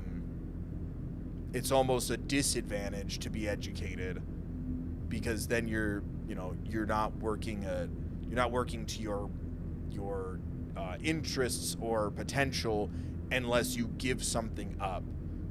Because the lady at the bar even talked about it, right? She's gonna move away. Instead of working for a pawn shop that just learned how to fuck people over with interest rates, she wants to work somewhere less skeevy, like a credit union. And like, that's mildly funny, but I'm also like, no, I think that's kind of accurate. Someone in the middle of nowhere who just figured out, oh, I can charge you a personal loan with a collateral, like that person definitely is gonna be less regulated than a credit union. But then it's like, you know, again, the company token. Yeah, we talked about that a little earlier, but yeah,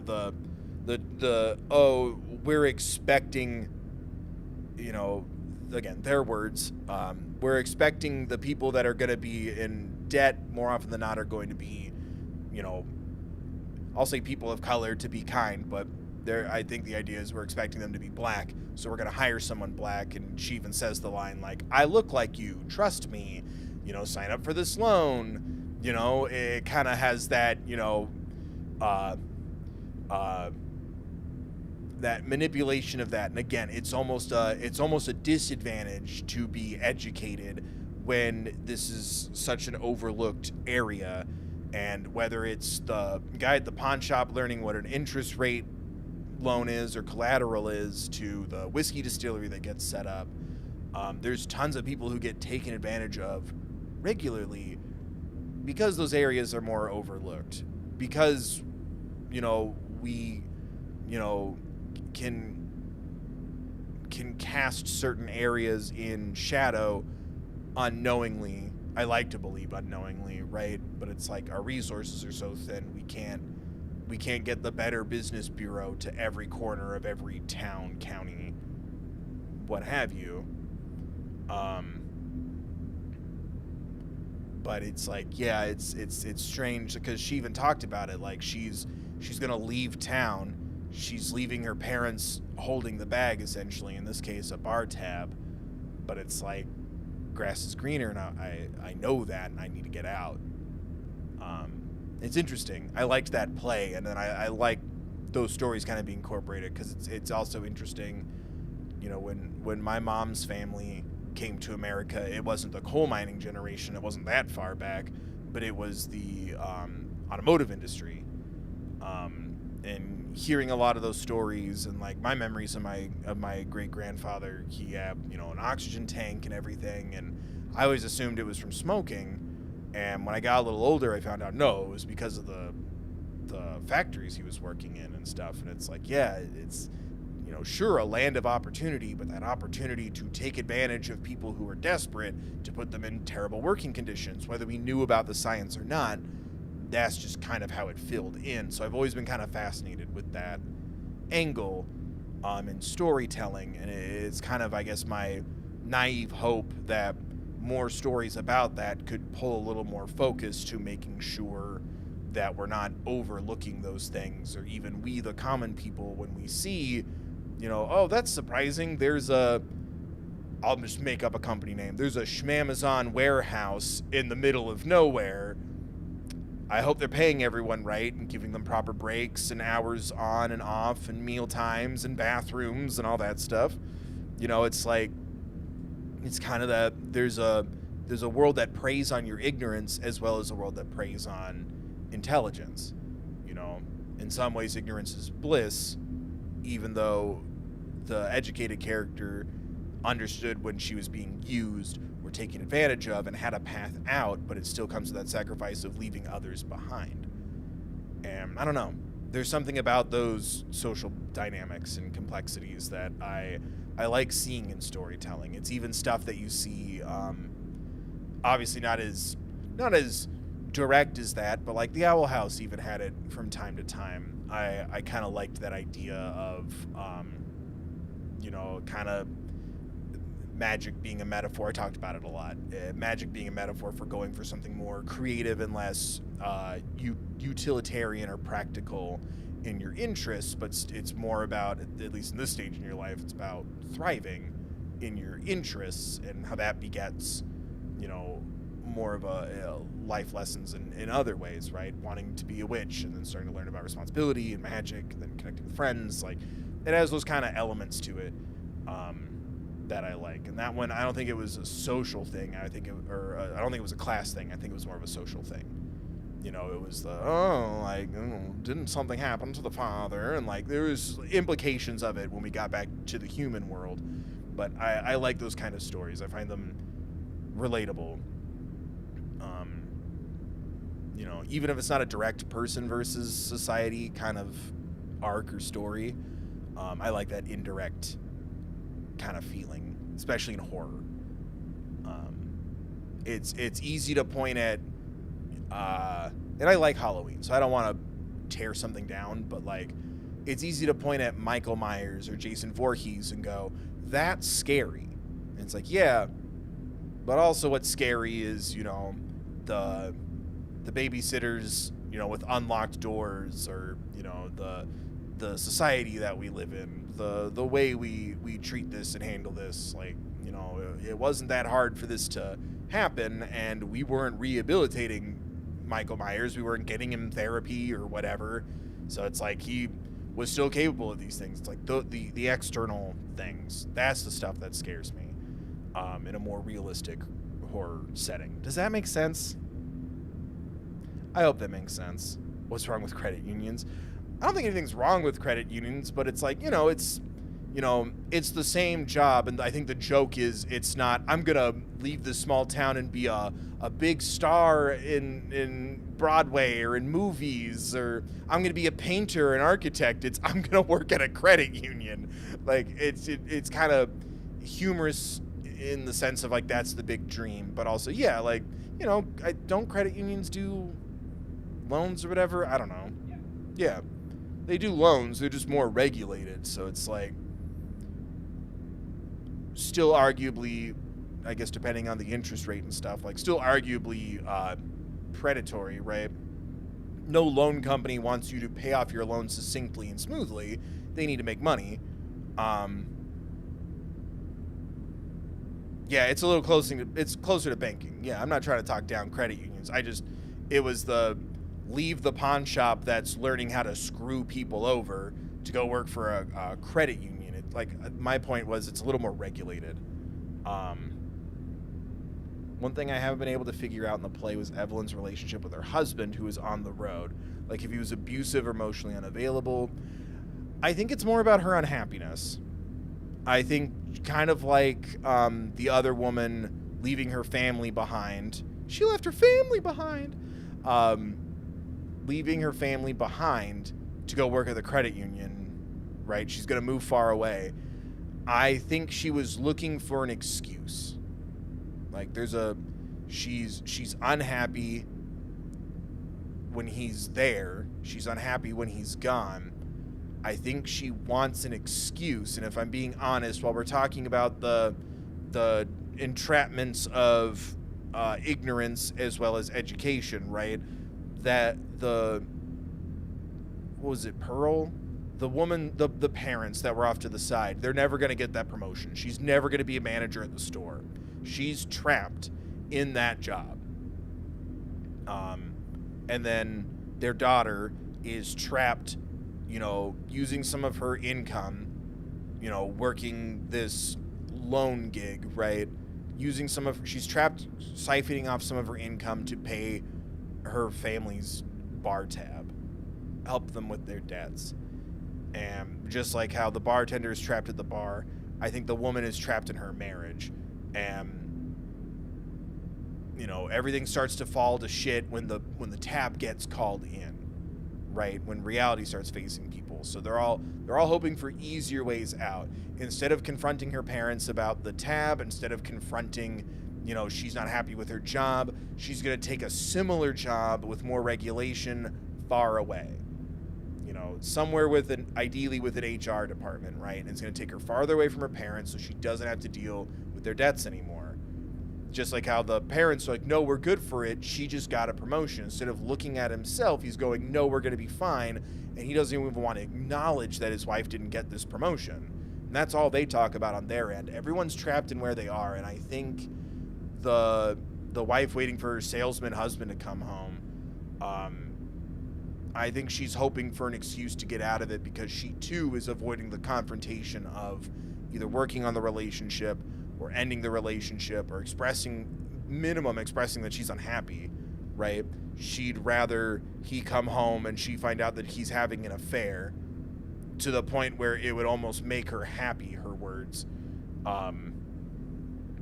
Trapped in the relationship. It would almost make her happy if he was having an affair. Like, oh, he found something tall and young and I don't have to deal with this shit anymore because then he'll be gone. It's easier than her admitting that she's unhappy.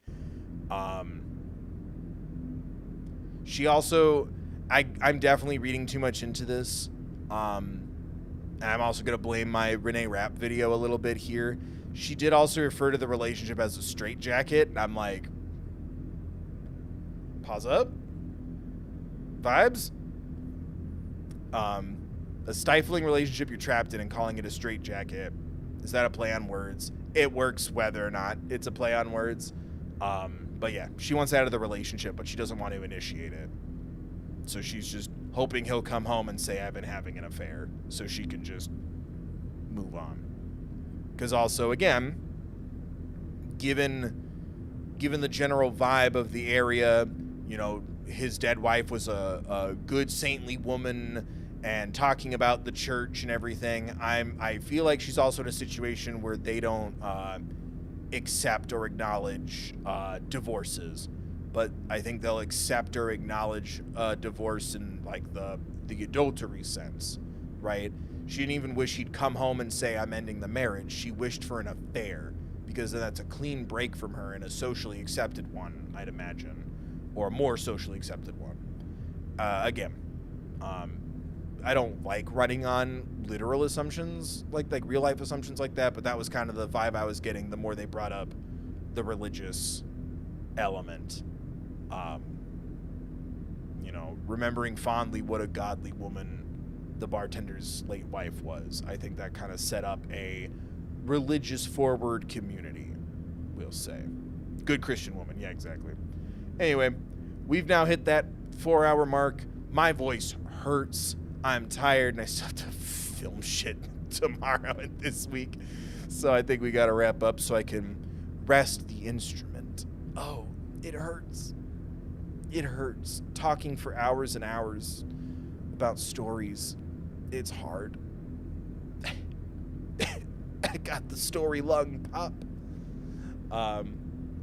Anyway, I am feeling it, though.